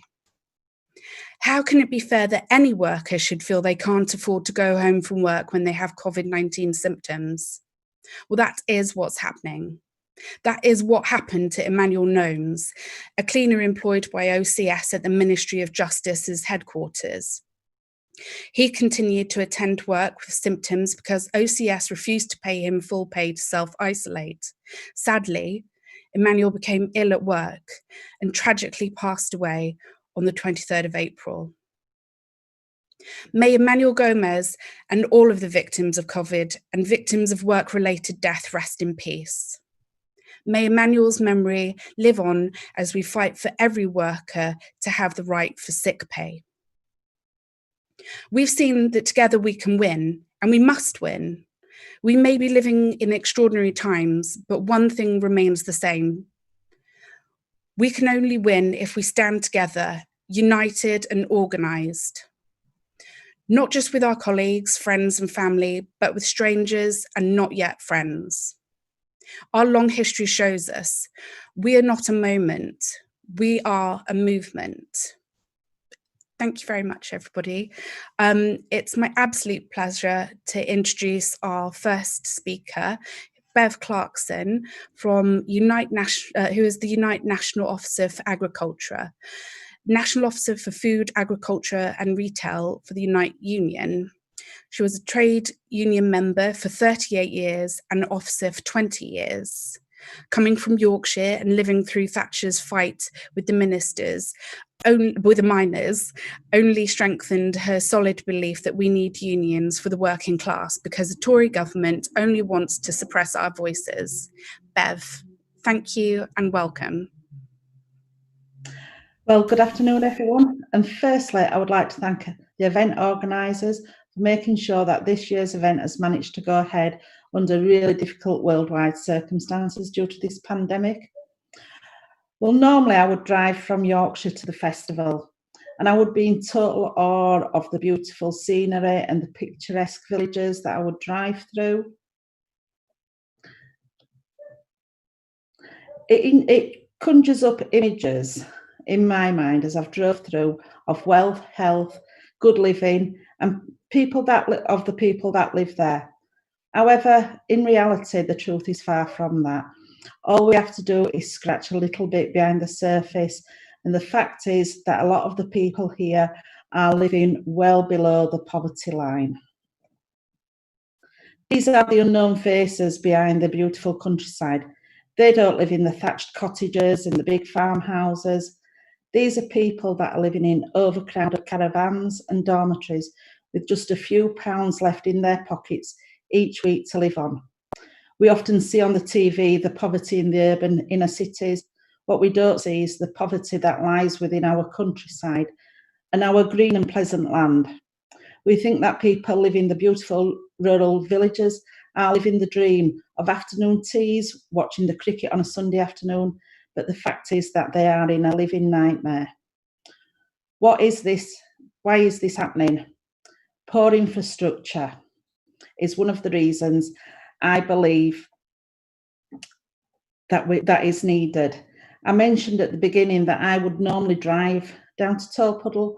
Well, the reason I would drive is that I would have to take 4 trains and 2 taxis. Yet this government has already ploughed over 50 billion into HS2 so that people travelling from the north can get to the powerhouse of London just 20 minutes quicker. This money should be ploughed into our rural infrastructure. Maybe then large employers will look to bring much needed jobs into the rural community. Poor, slow internet. Yet Boris's manifesto, he committed to full fibre for everyone by 2025, but that's not good enough. It is really needed now. Unaffordable housing. A lot of the farmers are tenanted farmers who have to pay astronomical rents. And because of this, they have to rely on underage, underskilled and often migrant workers to work on the farms to help them. No health and safety procedures are put in place. This is a sector that is so under-regulated, and we really need to start asking the questions why. We should now start to campaign more strongly for the reintroduction of the Agricultural Wages Board to be introduced in England. We have to ask ourselves why this government will not reinstate it when all the other devolved countries have it. Wages should be monitored, but we all know that in this sector they aren't. Only last week we saw an outbreak of COVID-19 at a farm called Ace Green. Only 3 English female workers, one of which quit because of the poor pay and horrendous working conditions. The rest of the workers were all migrant workers. Most of the migrant workforce are recruited in their homeland by third-party agencies, promising good housing, good salary. They are selling them a dream of the land of milk and honey, but in reality what they are getting is dry bread and water. These workers are too frightened to put their heads above the parapet because they are disposable commodities. There is always another 100 people behind them that are willing to take their places on false promises. We are one of the wealthiest countries in the world. Where is our social conscience? For the poorest in society, the hidden faces that lie behind the idyllic rural pitch postcard villages. I'll finish on this note now and just hope that I have given you all something to think about. When you go into the supermarkets and you're buying your perfectly shaped strawberries and your perfect carrots, what has the cost been for them to get there? Thanks everybody, and hopefully I'll see you all in person next year at the 2021 Tolpuddle Festival. Thank you.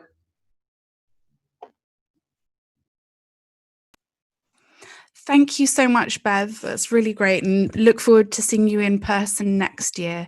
Next, I'd like to welcome Sue Longley from the IUF, Uniting Food, Farm and Hotel Workers Nationwide. Sue was elected General Secretary of the IUF at its 2017 Congress. Prior to that, she was International Officer for Agriculture and Plantations. Originally from Manchester, now living in Geneva, she has attended Tolpuddle rally many times and is glad to be able to participate virtually in these challenging times. Welcome, Sue. Thanks, Hannah, and thanks to the Southwest TUC for this opportunity to speak. I'm very honoured to be part of the panel today. Let me just briefly introduce the IUF for those of you who might not be so familiar with the global trade union movement. We are the global union representing workers throughout the food chain, so in agriculture, food, hotels, tourism, from plough to plate, as we like to say. We currently have 425 affiliated trade unions in 127 countries, and are very proud to count a number of British trade unions amongst our affiliates. When I talk to a Western audience, I sometimes think it's important to stress still what a big employer agriculture is around the world. And it's particularly important at something like the Tolpuddle Rally, when we're celebrating the contribution of agricultural workers' unions. But today, about 1 billion people around the world still work in agriculture, and 450 million of them are agricultural workers. Many of them, as we've heard from previous speakers, employed on precarious and seasonal contracts, but still contributing around the world to ensuring global food supply. But when we look at agriculture today, sometimes I think that very little has changed from the conditions that the Tolpuddle Martyrs fought against. Still, freedom of association denied for many agricultural workers. Agriculture, one of the 3 most dangerous industries to work in, alongside mining and construction. 70% of all child labour taking place in agriculture alone. So today, as we celebrate the Tolpuddle Martyrs, as we celebrate their fight to join a union, I think it's also important to recognise that in many parts of the world, agricultural workers are still denied that fundamental freedom. They cannot join a union. In some countries and in other countries, they're denied the protection of labour legislation. This challenge of organising agricultural workers was recognised by the International Labour Organization in 1921, when they adopted a convention, a new international law. It was very short and to the point. All it said was that member states of the ILO had to secure for those engaged in agriculture the same rights of association as industrial workers, and to repeal any provisions that restricted those rights. That convention has 123 ratifications, but when I look around the world, I see that agricultural workers in many places, in many countries, are denied this absolutely fundamental right, sometimes because they're seasonal, sometimes because they're temporary, but still they're denied this right. COVID-19 has brought recognition of the importance of food and agricultural workers alongside other essential workers previously ignored and unseen. Agricultural workers around the world have gone out every day during the pandemic to put food on our tables. Some companies have worked with us, but others, I'm afraid to say, haven't. And we're seeing, Bev Clarkson just talked about the situation in horticulture, but for instance, in the meat industry around the world, we're seeing terrible spikes of COVID-19, where companies have failed to engage with unions to have proper safety protocols in place. I always think that one of the great ironies is that those who feed the world often have the least resources to feed themselves and their families. Next year, the ILO will celebrate the 100th birthday of the convention that tried to give agricultural workers their right to join a union. I think today, more than ever, as we remember and celebrate the Tolpuddle Martyrs, let's all commit to ensuring that agricultural workers around the world have that fundamental right to join a union and to be represented by a union. Only in that way will we achieve fairness for agricultural workers and ensure that those who put the food on the tables of everybody else can also enjoy food for themselves and their families. Thank you. Thank you so much. That's beautiful words, good thoughts going on there. I'd like to welcome Ged Nicholls, the TUC President and member of the General Council since 2000. He's led the Finance Union Accord since 1993 and was appointed as a non-executive director for the Health and Safety Executive in 2019. Thank you so much, Ged, and welcome.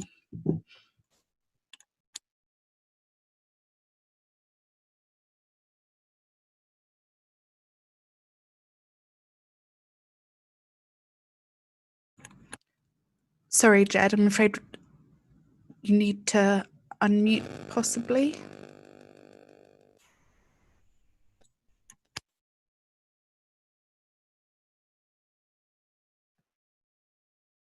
Perfect. We can hear you now. Sorry about that. Sorry about that. I didn't think I was in control. Okay. Thanks, Hannah, for the introduction.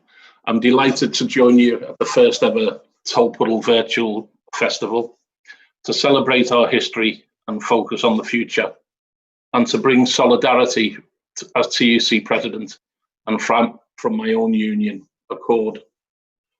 I first visited Tolpuddle 30 years ago when I became TUC President and I was given my list of commitments for the year. I was delighted to see the opportunity to lay a wreath in honour of the Tolpuddle Martyrs and to follow in the footsteps of many of my trade union heroes some of whom are sadly no longer with us.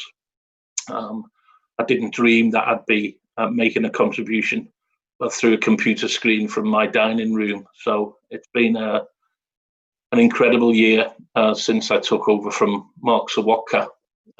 In my 9 months of office so far, we've had a general election that didn't deliver the outcome we would all want, Brexit, and now COVID. I'm sure some people will be pleased to see the back of me come September, when hopefully things will start to improve. But amidst these tough times, there's been a lot to celebrate too. I'm proud that our movement has led from the front during the current crisis. I'm proud that we negotiated support schemes protecting over 10 million workers' livelihoods. I'm proud that we've spoken up for all the wonderful key workers in our NHS, social care, and other public services, in transport, logistics, and retail, and my own members too in high street banks and call centres who've been helping people to work through their finances and manage better at this really difficult time. Friends, this crisis has shown everyone the value of trade unionism, public and private, manufacturing and services, but let nobody be in any doubt. Workers need collective representation, and together we really are stronger. And that's why I'm delighted that this year's Tolpuddle takes place against the backdrop of growth. Modest growth for sure, but signs that we're really beginning to turn the corner. At the TUC's organising festival last week, there was real appetite for change, to make sure strong growing unions are part of the post-COVID landscape. I've been the General Secretary for 27 years, and I've seen the importance of organising time and time again, and linking it to our work on equality and learning. I know that many unions share these priorities, and I'm confident that we'll see the benefit of this work, building a movement that is not just more diverse, but more representative of the people we aspire to represent. Among them, millions of key workers who desperately need a collective voice. Friends, I'm convinced that there's never been more of a need for a strong, effective trade union movement than now. Workers today face many challenges that would have been all too familiar to the Tolpuddle Martyrs. An economy that enriches too few and fails far too many. Insecure jobs and bad bosses. And a government that simply doesn't care about the poor and the ordinary. As in 1834, it's only by getting ourselves organised that we'll win a future fair for all. Our immediate priority, of course, is the post-pandemic economy. Protecting workers, protecting jobs, protecting livelihoods. And that's why we need a new deal that's worthy of the name, and why we need a fair labour market.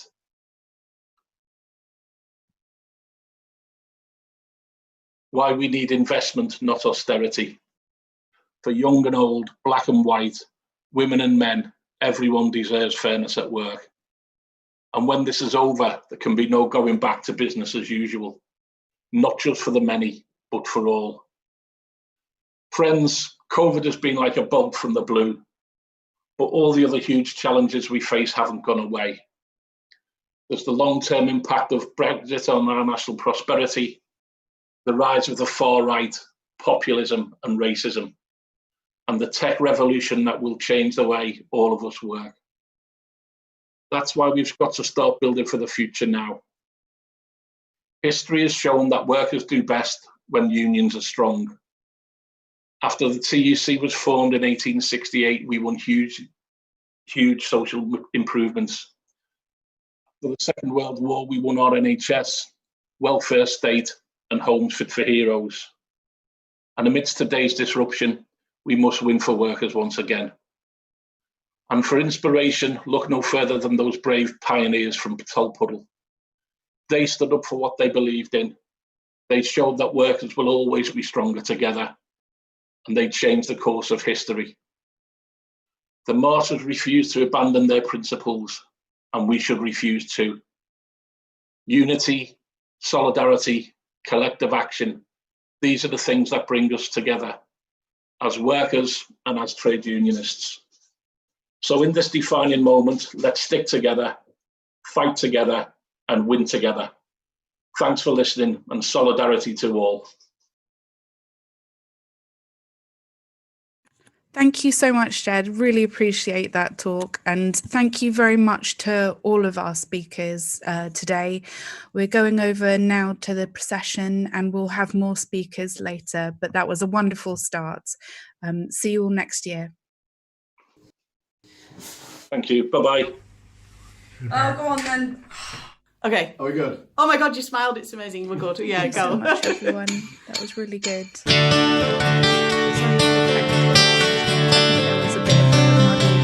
Yeah, sorry, I must have muted myself as well as being muted by the control, but no problem. I think everyone was trying to unmute you at the same time and it was a bit flexible, but thank you very much for listening. If that's the worst thing that happens today, that'll be fine. Oh, fingers crossed. I'm probably myself. I've already had an accident. Okay. Nice to meet you all. Thank you so much. Bye-bye. I'm a streetlight shining. I'm a wildlife blinding bright, burning off alone.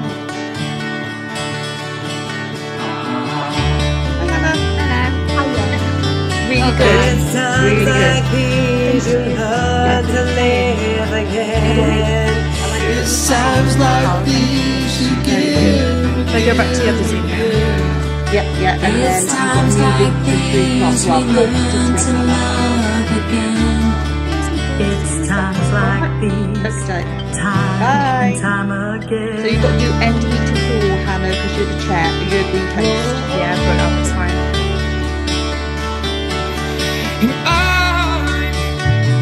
I'm a new day rising. I'm a brand new start.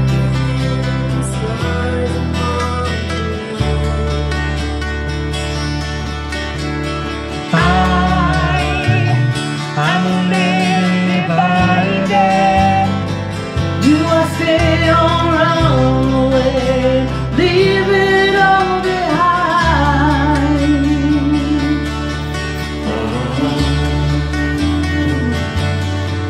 It's times like these you learn to live again. It's times like these you give and give again. It's times like these you learn to love again. It's times like these, time and time again.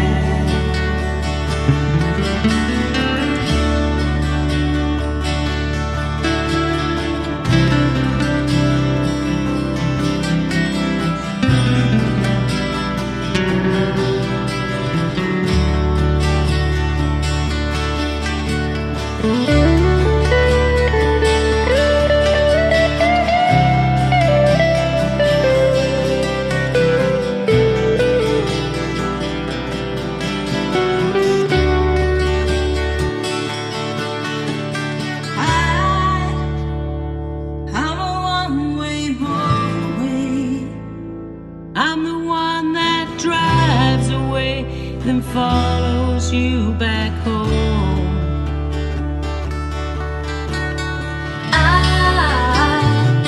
I'm a street light shining. I'm a wildlight blinding bright, burning off alone. It's times like these you learn to live again. It's times like these you give and give again. It's times like these you learn to love again. It's times like these, time and time again. It's times like these you learn to live again. And it's times like these you learn to love again.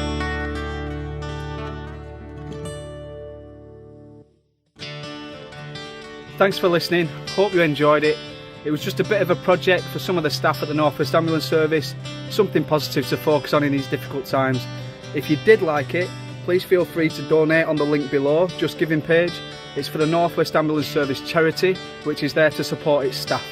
Thank you very much and stay safe.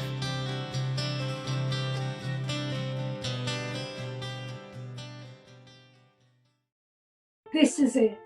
The future is here. In 2020, the world changed forever and we responded. Key workers put their lives on the line in service of their communities, and the fight for justice gained momentum.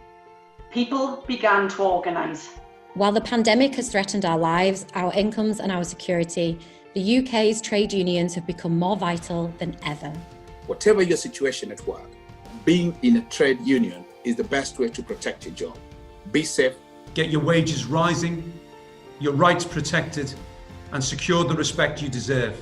But in order to fight and win for working people, unions need to grow. We need to access emerging industries, break into new sectors, and harness the power of technology for a 21st century approach to communication. So we, and many others, pledge to recruit more young members, inspire thousands of activists from all backgrounds to become new workplace reps and train them up, work cooperatively as TUC unions to bring trade unionism into new and growing sectors, eliminate insecure employment, to modernise how unions operate, organise and communicate for a digital-first era, drive up union membership in workplaces where we already have recognition agreements with employers. And we will put equality at the heart of everything we do to ensure our movement is genuinely representative of all working people. When we work together, we grow together and we win together. So it's time to organise. So it's time to organise. So it's time to organise. So it's time to organise.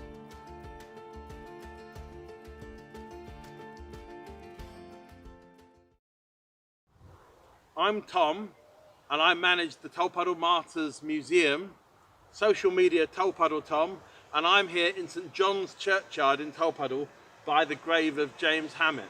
And in just a little while, we're going to be back here for the wreath laying, a very kind of profound and important moment in the festival. But first of all, we're just going to go over to Kathy Clarkson, who's going to actually talk a bit about James Hammett, who was her great-great-great-great-grandfather. This is the story of my great-great-great-great-grandfather, James Hammett, one of the Tolpuddle Martyrs, and the only one to return to the Dorset village of Tolpuddle, where he's buried. I'd started my family tree in 2002, prompted by the birth of my first grandchild, Angel. This wasn't as easy as I'd imagined. I was raised by my great-grandmother Fanny from the age of 6 near Shaftesbury. Her strong Dorset accent had me looking for Harriet Emmett as her mother. And in 2006, I was contacted by Sally McMahon, a Hammett researcher and a mine of information. I was completely blown away to learn that I was descended from this brave man. I was really puzzled that my great-grandmother hadn't shared any of this history with me, as we were very close.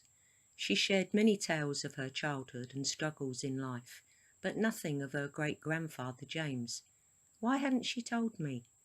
I felt hurt somehow. As time went by, I learned more and more about the martyrs' story and discovered the pact that was made between the 6 men, that this part of their history would not be passed down to their grandchildren and would remain buried. I make no apology for being the first Hammett grandchild to break that pact. My admiration for this man knows no bounds. James was born into the poor life of farm labourers in Tolpuddle on the 11th of December 1811 and was baptised in St John's Parish Church on the 3rd of May 1812. At 17 he had his first brush with the law and was convicted of stealing iron, for which he spent 4 months with hard labour in Dorchester Jail. He was in Tolpuddle when the Swing Rebellion swept through the country in 1831, but there's no evidence that he was involved in the smashing of threshing machines or the burning of ricks in protest at the desperately poor wages at that time. 2 years later, he joined the union being formed for farm workers to resist even further pay cuts. By this time he was married to Harriet with a young son, George. On an early morning in February 1834, he was arrested along with the 5 others. He was charged with administering an unlawful oath at a meeting he never actually attended. It was James's younger brother John who was at the meeting, which had been held in the upstairs room of Thomas Stanfield's house. But James said nothing to deny this charge, and was sentenced along with the others on the 15th of March 1834 to 7 years' transportation to Australia. Reverend Thomas Warren, who had baptised and married James, had betrayed them in the courthouse, and James must have felt this keenly. Only a year earlier, he had baptised George, his son. Aged 22, James was described as 5 feet 7 1/4 inches tall, blue-eyed with dark brown hair and a fair complexion. James and his wife Harriet must have feared they'd never meet again. Many convicts didn't survive the ordeal or ever return home. It's said that her cries were heard across the village on the morning of the arrest. James arrived in Port Jackson in Australia in September 1834 after a 5-month horrific voyage on the ship Surrey, and was assigned like a slave to Edward John Eyre, a 19-year-old British landowner, to look after a flock of 400 sheep at Woodlands Farm near Queanbeyan, some 10 miles from what we now know as Canberra. He'd have known nothing of the massive campaign going on in the UK to free the 6 men. All across the country, workers signed petitions and held meetings, and tens of thousands of people marched to London to deliver the petition to Whitehall. It was borne on the shoulders of 12 Unionists and was taken to the office of the Home Secretary, Lord Melbourne, who hid behind his curtains and refused to accept the massive petition. The campaign eventually won their pardons, which were granted in March 1836, and 5 of the 6 returned home in 1837. But James's freedom was delayed due to a charge of assault on a guard in Australia. There had been many changes in the 5 years James had been in Australia. His mother had died, aged 49, only 18 months after he left, and his father had remarried. Also, England had a queen, young Victoria. The others had returned 2 years earlier, and the Dorchester to London Committee, who had won their freedom and supported the families in their absence, had now leased 2 farms for them in Essex. James eventually set sail for home on the ship Eureka on the 8th of March 1839, arriving back in the UK in August 1839. On September the 22nd, a grand reception was held in Victoria Theatre, now the Old Vic, in London. Emotions ran high, and even the leader of the Martyrs, George Lovelace, an accomplished public speaker, found it difficult to speak to the large cheering audience. Alone among the martyrs, James Hammett didn't write of his experiences. He'd had a hard life, but James was to outlive 3 wives, 5 children and 4 grandchildren. In 1875, the National Agricultural Labourers Union led a strike of farm workers. Employers in Dorset responded by sacking and evicting union activists. A large rally was held in Tolpuddle, and James was invited as the guest of honour. The great leader of agricultural workers, Joseph Arch, presented him with an engraved silver watch, 10 gold sovereigns, and an illuminated address. The words of the address paid tribute to James and the Tolpuddle Martyrs, but also attacked local landowners for their treatment of their workers. In his old age, he is believed to have run a night school for children in Tolpuddle. He lived opposite the parish church, but with his sight failing, he opted to enter the Dorchester Union workhouse rather than burden his niece, and that's where James died on the 21st of November 1891. In 1934, the TUC commissioned the radical sculptor and typeface designer Eric Gill to make a new headstone for James.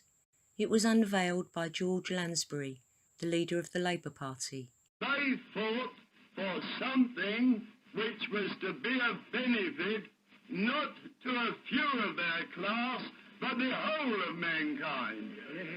Every child in the land to have an equal opportunity to a God-given life. Since then, with a few exceptions, there have been wreath-laying ceremonies every year to honour James and his comrades. James Hammett was the only one of the Tolpuddle Martyrs who was buried here, and also perhaps in those few moments remembering that when he was buried the squire turned up to make sure that no one said anything in favour of trade unionism. A short few moments of silence while we respect their memories and rededicate ourselves to what we have to do. Thank you. Take a moment.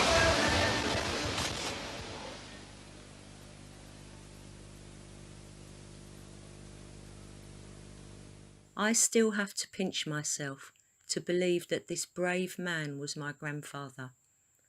His story has already been passed on to my children and grandchildren, and I know they'll continue telling the story of the enigmatic loner, James Hammett, our grandfather and our hero.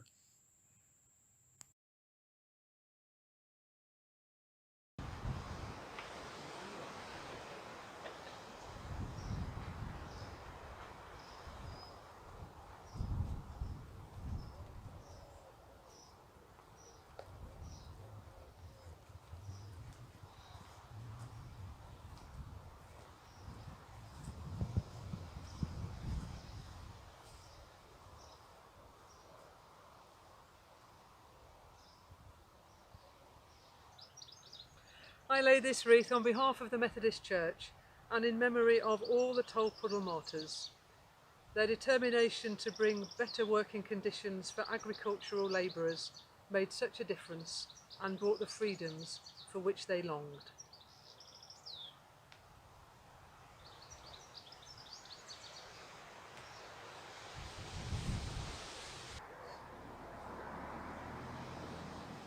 I lay this wreath on behalf of St John's Church here in Tolpuddle, where James Hammett's grave is found. As we remember the martyrs, we remember a small group of men who made an enormous difference to the world. They would never have believed that we are still remembering them today, and they are a great reminder that though we may not think we can make much difference by ourselves, it only takes 3 or 4 people to join together to make an enormous difference that can change lives and bring justice for generations.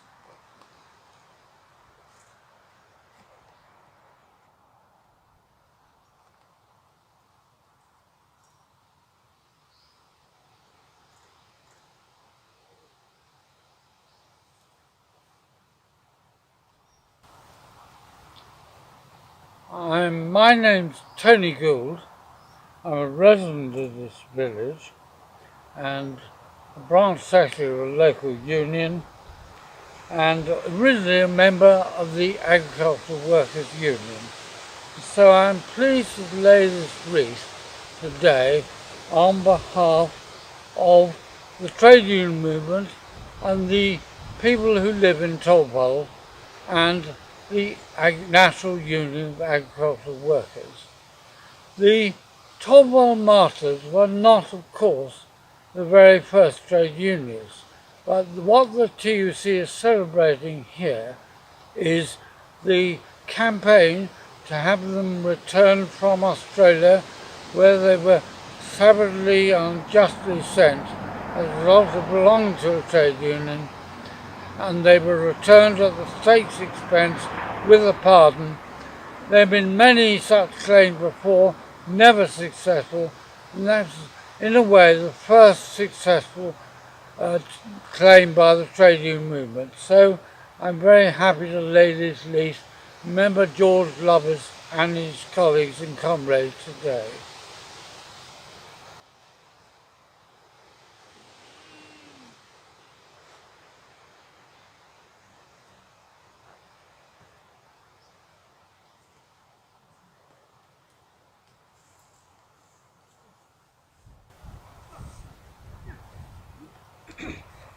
On behalf of Tolpuddle's Martyrs Cottages, I lay this wreath, remembering all the hard work you did for the workers. And on behalf of Oliver Trippett, I lay this wreath.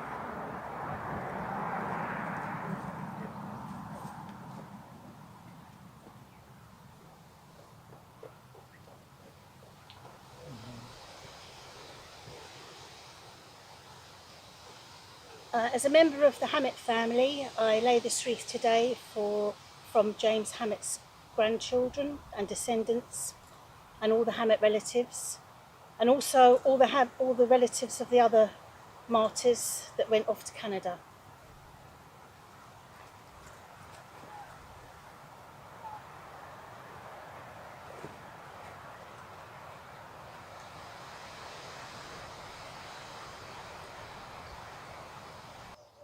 So now, as we reflect on the legacy of James Hammett, George Lovelace and the other martyrs, we go over to our good friend Graham Moore with Tolpuddle Man.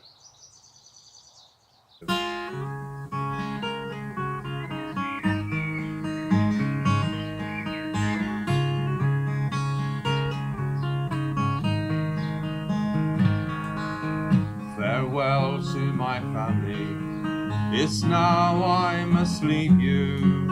That far fatal shore, in chains we shall see. Although we are taken, do not be mistaken. As brothers in union, we shall be free. They can bring down our wages, starve all our children. In chains they can bind us, steal all our land. They can mock our religion, from our family divide us, but they can't break the oath of a Tolpuddle man.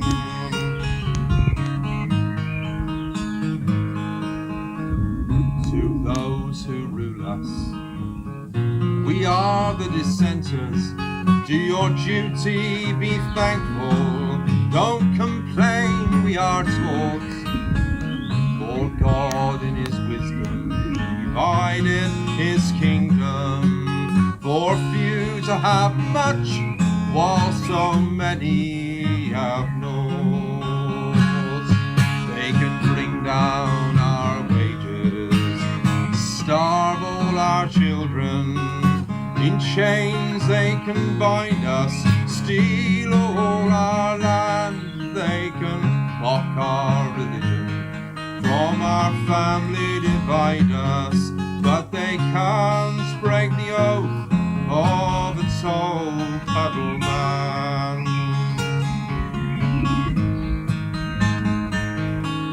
As brothers together, with an oath we will bind us. The labouring poor in all England shall rise. Though Frampton has reigned us, they never will tame us.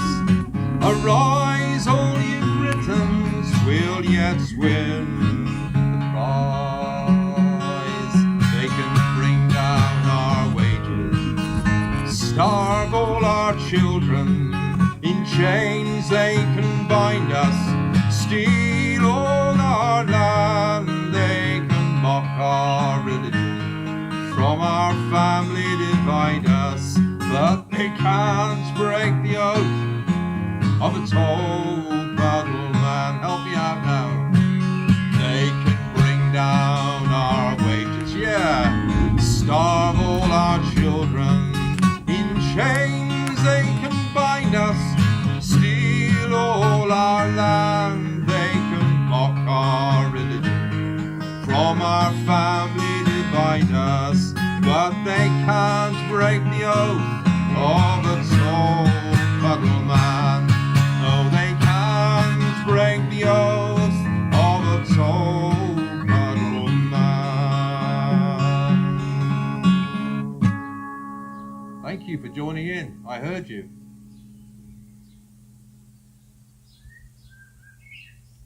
and the birds.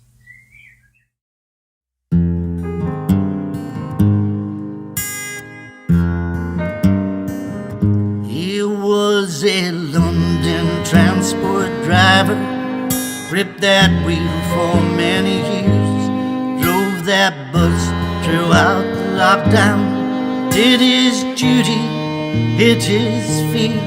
Tears were shed not at his grave, no tears shed at his grave.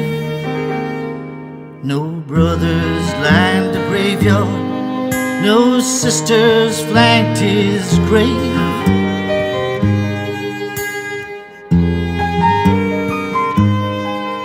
While nursing the sick and the dying, mothers texted, help you true.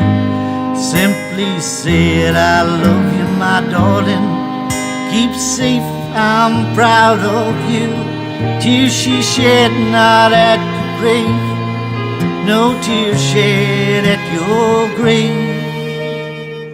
No mother there to say goodbye, no mourners at your grave.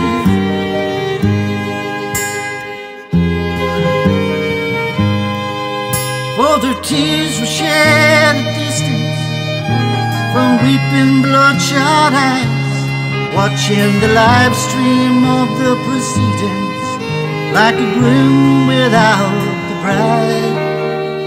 No final kiss upon the forehead, no gathering of the clan, no sad handshakes of condolence, tender hugs or black on bands.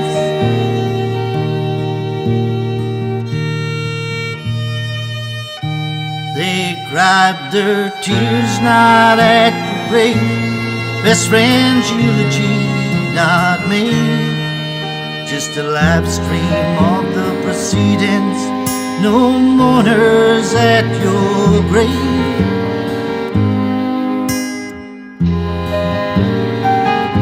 You loved those old folk in the care home. Times were tough, but you were kind. Were you a victim of indifference when you died on our front line? Tears were shed not at your grave, no tears shed at your grave. They remembered your smile and your laughter, but shed no tears at your grave.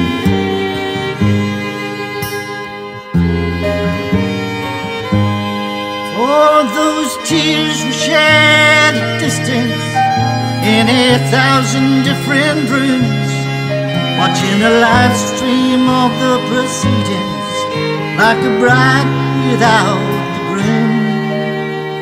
No neighbor's shoulder bore the casket, no favorite niece to sing the psalm, no sad handshakes of condolence, tears now shed in every land.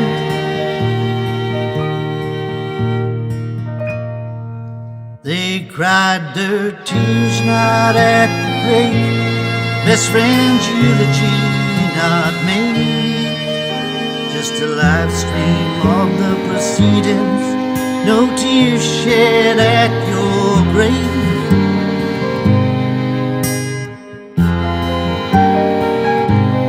Now your life's a living memory for the loved ones who survived, who always knew you were essential long before these tears they cried.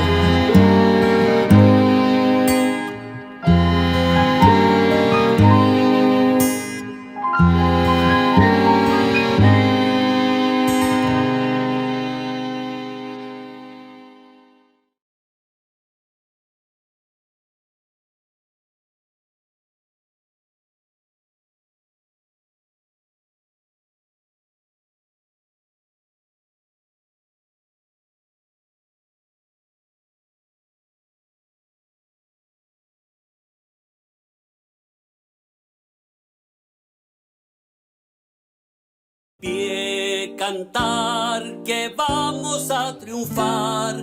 Avanzan ya banderas de unidad y tú vendrás marchando junto a mí y así verás tu canto y tu bandera florecer. La luz de un rojo amanecer anuncia ya la vida que vendrá. De pie luchar, el pueblo va a triunfar. Será mejor la vida que vendrá. A conquistar nuestra felicidad y en un clamor mil voces de combate se alzarán. Dirán canción de libertad con decisión. La patria vencerá. Y ahora el pueblo que se alza en la lucha con voz de gigante gritando adelante. El pueblo unido jamás será vencido. El pueblo unido jamás será vencido. La patria está forjando la unidad. De norte a sur se movilizará. Desde el salar, ardiente mineral, al bosque austral, unidos en la lucha y el trabajo irán. La patria cubrirá su paso ya, anuncia el porvenir. De pie luchar, el pueblo va a triunfar. Millones ya imponen la verdad.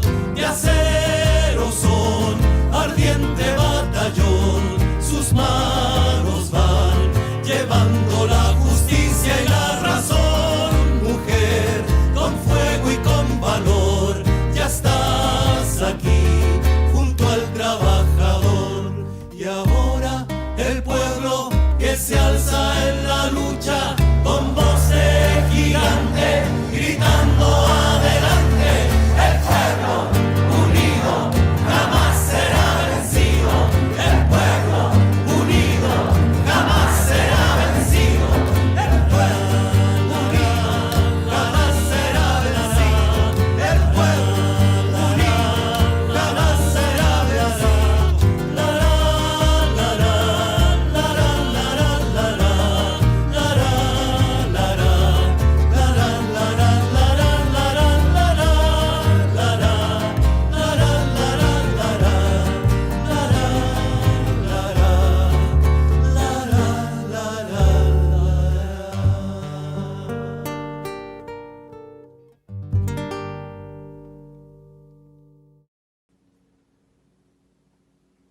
Hello everyone.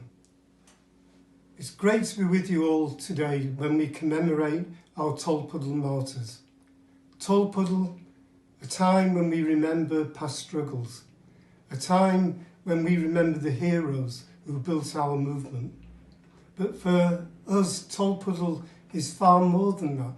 It's a time when we all come together to recommit ourselves to continue that fight for the fairer, more just society that is at the heart of our movement.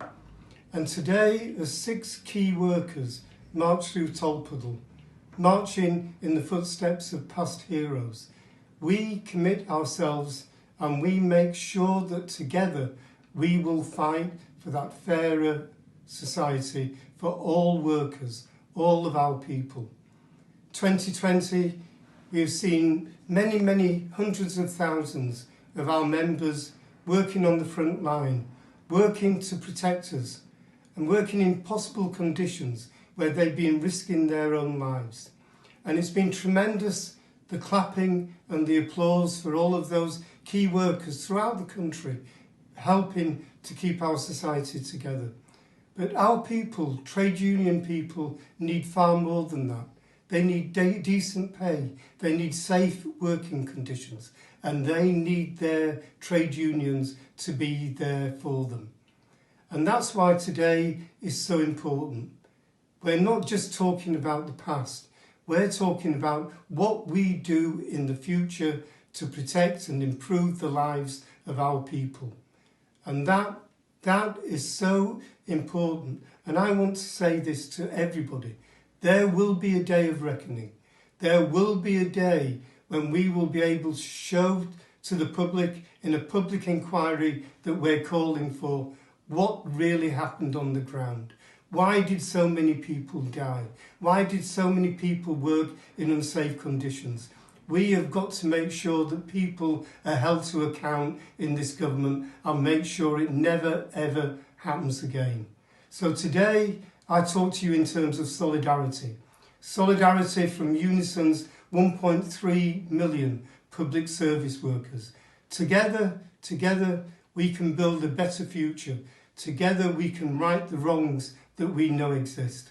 And together we can commemorate a great time in the history of our movement and the struggle of the Tolpuddle Martyrs. They did so much for us. Now it's our turn to make sure we carry their mantle forward. Have a great day.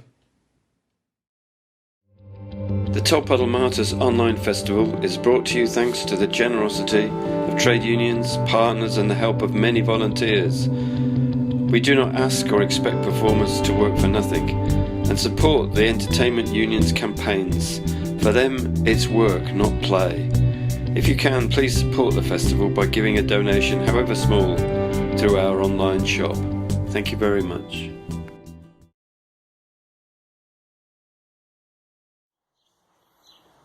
I've had the pleasure of working with this next band many times over the last few years, and it's always a huge pleasure. Fantastic musicians, great lyricists, but also a band who practice what they preach socially and politically. They would have been playing on the main stage in Tolpuddle this afternoon, so please shout and holler at home for the ley lines. Hello everybody, the Tolpuddle Festival. We're not there, unfortunately. Neither are you. Nor are you, that's the thing. So my name's Steve, this is Hannah, we're from a band called the Ley Lines, and we were so looking forward to playing at Tolpuddle this year.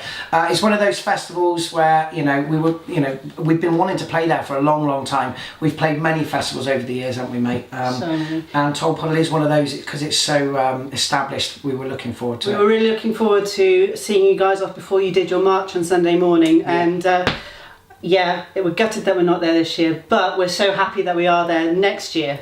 Definitely. Yes. So in the absence of the Ley Lines and everybody else, we're going to play a couple of songs. Hopefully, if you like it, you'll go to our website, you'll find out a bit more about us, and then you'll be ready next year to sing the songs and dance with us. So this is a song called Control. Okay.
up on anything and listen to your heart that sings. Always be the very best you can. The best you can. The best you can. Yeah.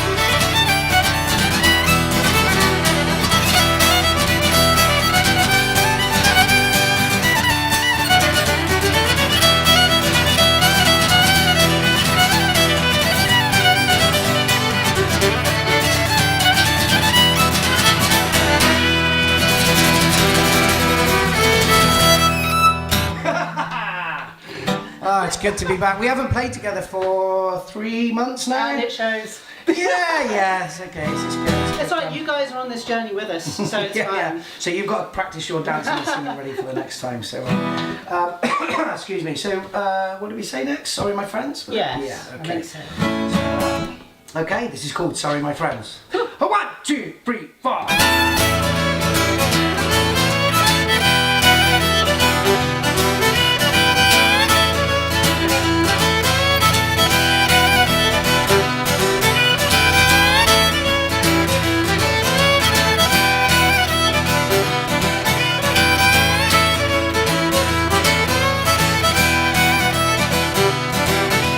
Sorry, my friends, but I have to tell you it's over.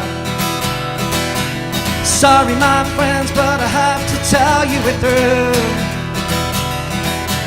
We had a lot of laughs along the way, but now it's finished. The passion in me and the will to succeed has diminished. Oh, it's been a long time coming for me. It's been a long time coming for you. Don't say you didn't see it coming. The dream just didn't come true. Ooh. Keep your chin up and the smile upon your face. 'Cause there's 1,000 memories that nothing can replace. It's just a page within the novel of our day. The time has come to turn it over, change our ways. Sorry, my friends, but I have to tell you it's over. Sorry, my friends, but I have to tell you we're through. The good times came and passed without us knowing. You must have been blind if you didn't see the cracks that were showing. Up, it's been a long time coming for me. It's been a long time coming for you. And don't say you didn't see it coming. The dream just didn't come true. Ooh. Keep your chin up and the smile upon your face. 'Cause there's 1,000 memories that nothing can replace. It's just a page within the novel of our day. The time has come to turn it over, change our way. Ladies and gentlemen on the violin, Miss Hannah Jones. We do that live.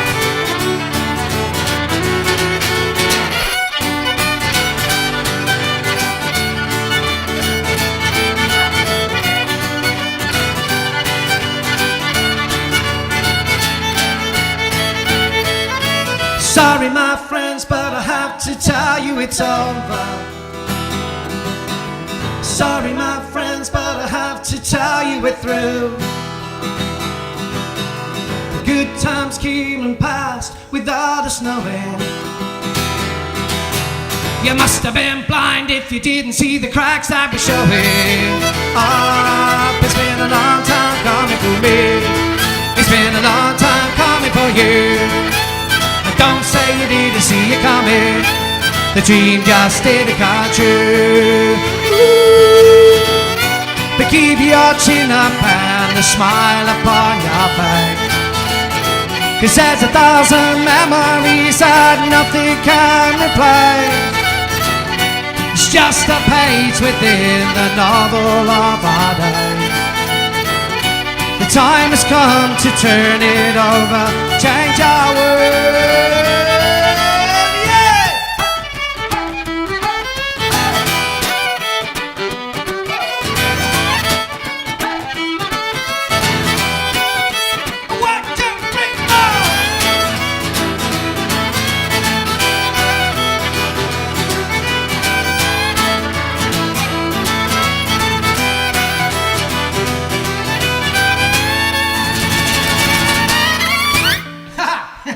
There you go. I just need a drink.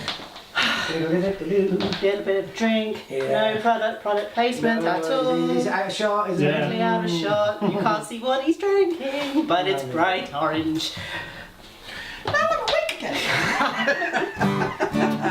So, Tolpuddle, it's been fun. We haven't even been drinking, but there you go. We're so excited to be playing music again. It's the buzz, the natural buzz from playing at festivals, but in my living room. It's been crazy, yeah, it's been good. We can't wait to get back out there. Guys, we're going to leave you with one more song. This is normally the finale that we play. It's kind of our anthem. And it's the song that you can take away with you. So when it's raining outside and it's miserable and you're not allowed to go outside or do anything, you can listen to this song and it will take you back to those moments of the festivals when the sun's shining, your friends are there, you listen to good music and you're drinking cider. So this is a song about those things. Thanks very much, Tolpuddle. We will see you next year. Yes. In the meantime, look after yourselves. Take care.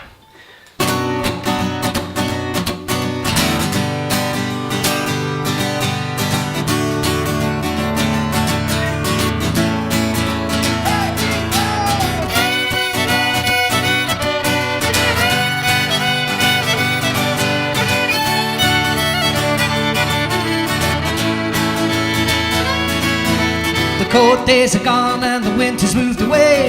Every morning now brings a beautiful day. I'm thinking of my times chilling out in the summer haze. And the mid-morning sun brings a golden glow. There's only one thing, one place to go.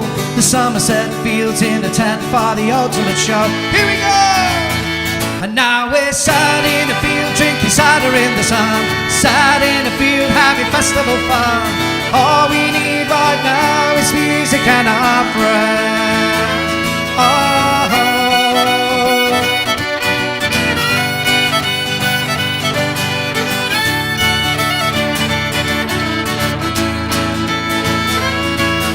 We waited all year for this great escape from our work, from our life, from the great rat race. And time is up now, we can all just break away. And the campfire's burning into the night. We're dancing away until the morning light. We never ever want this feeling to fade away. Sing it if you know the words. And now we're sat in a field drinking cider in the sun. Sat in a field having festival fun. All we need right now is music and our friends. Because we're sat in a field drinking cider in the sun. Sat in a field having festival fun. All we need right now is music and our friends.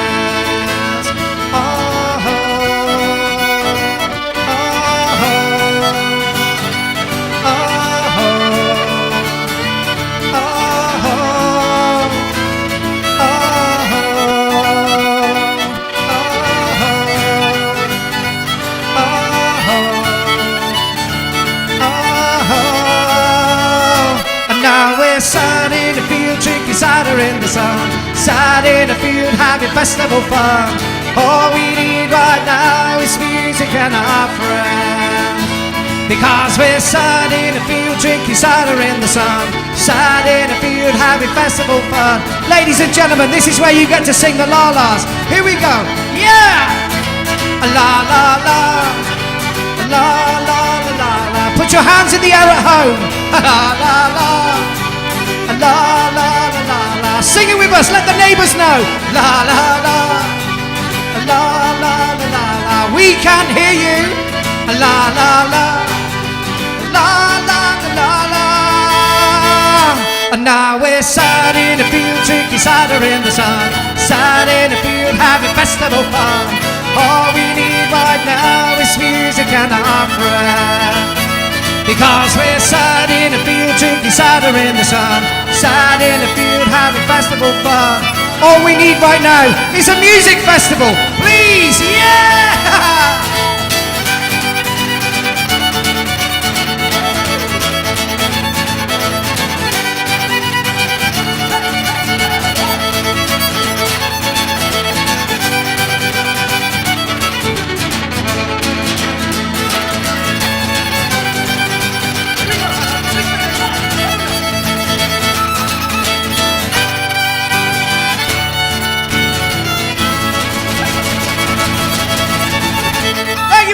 Tolpuddle, see you next year. Goodbye.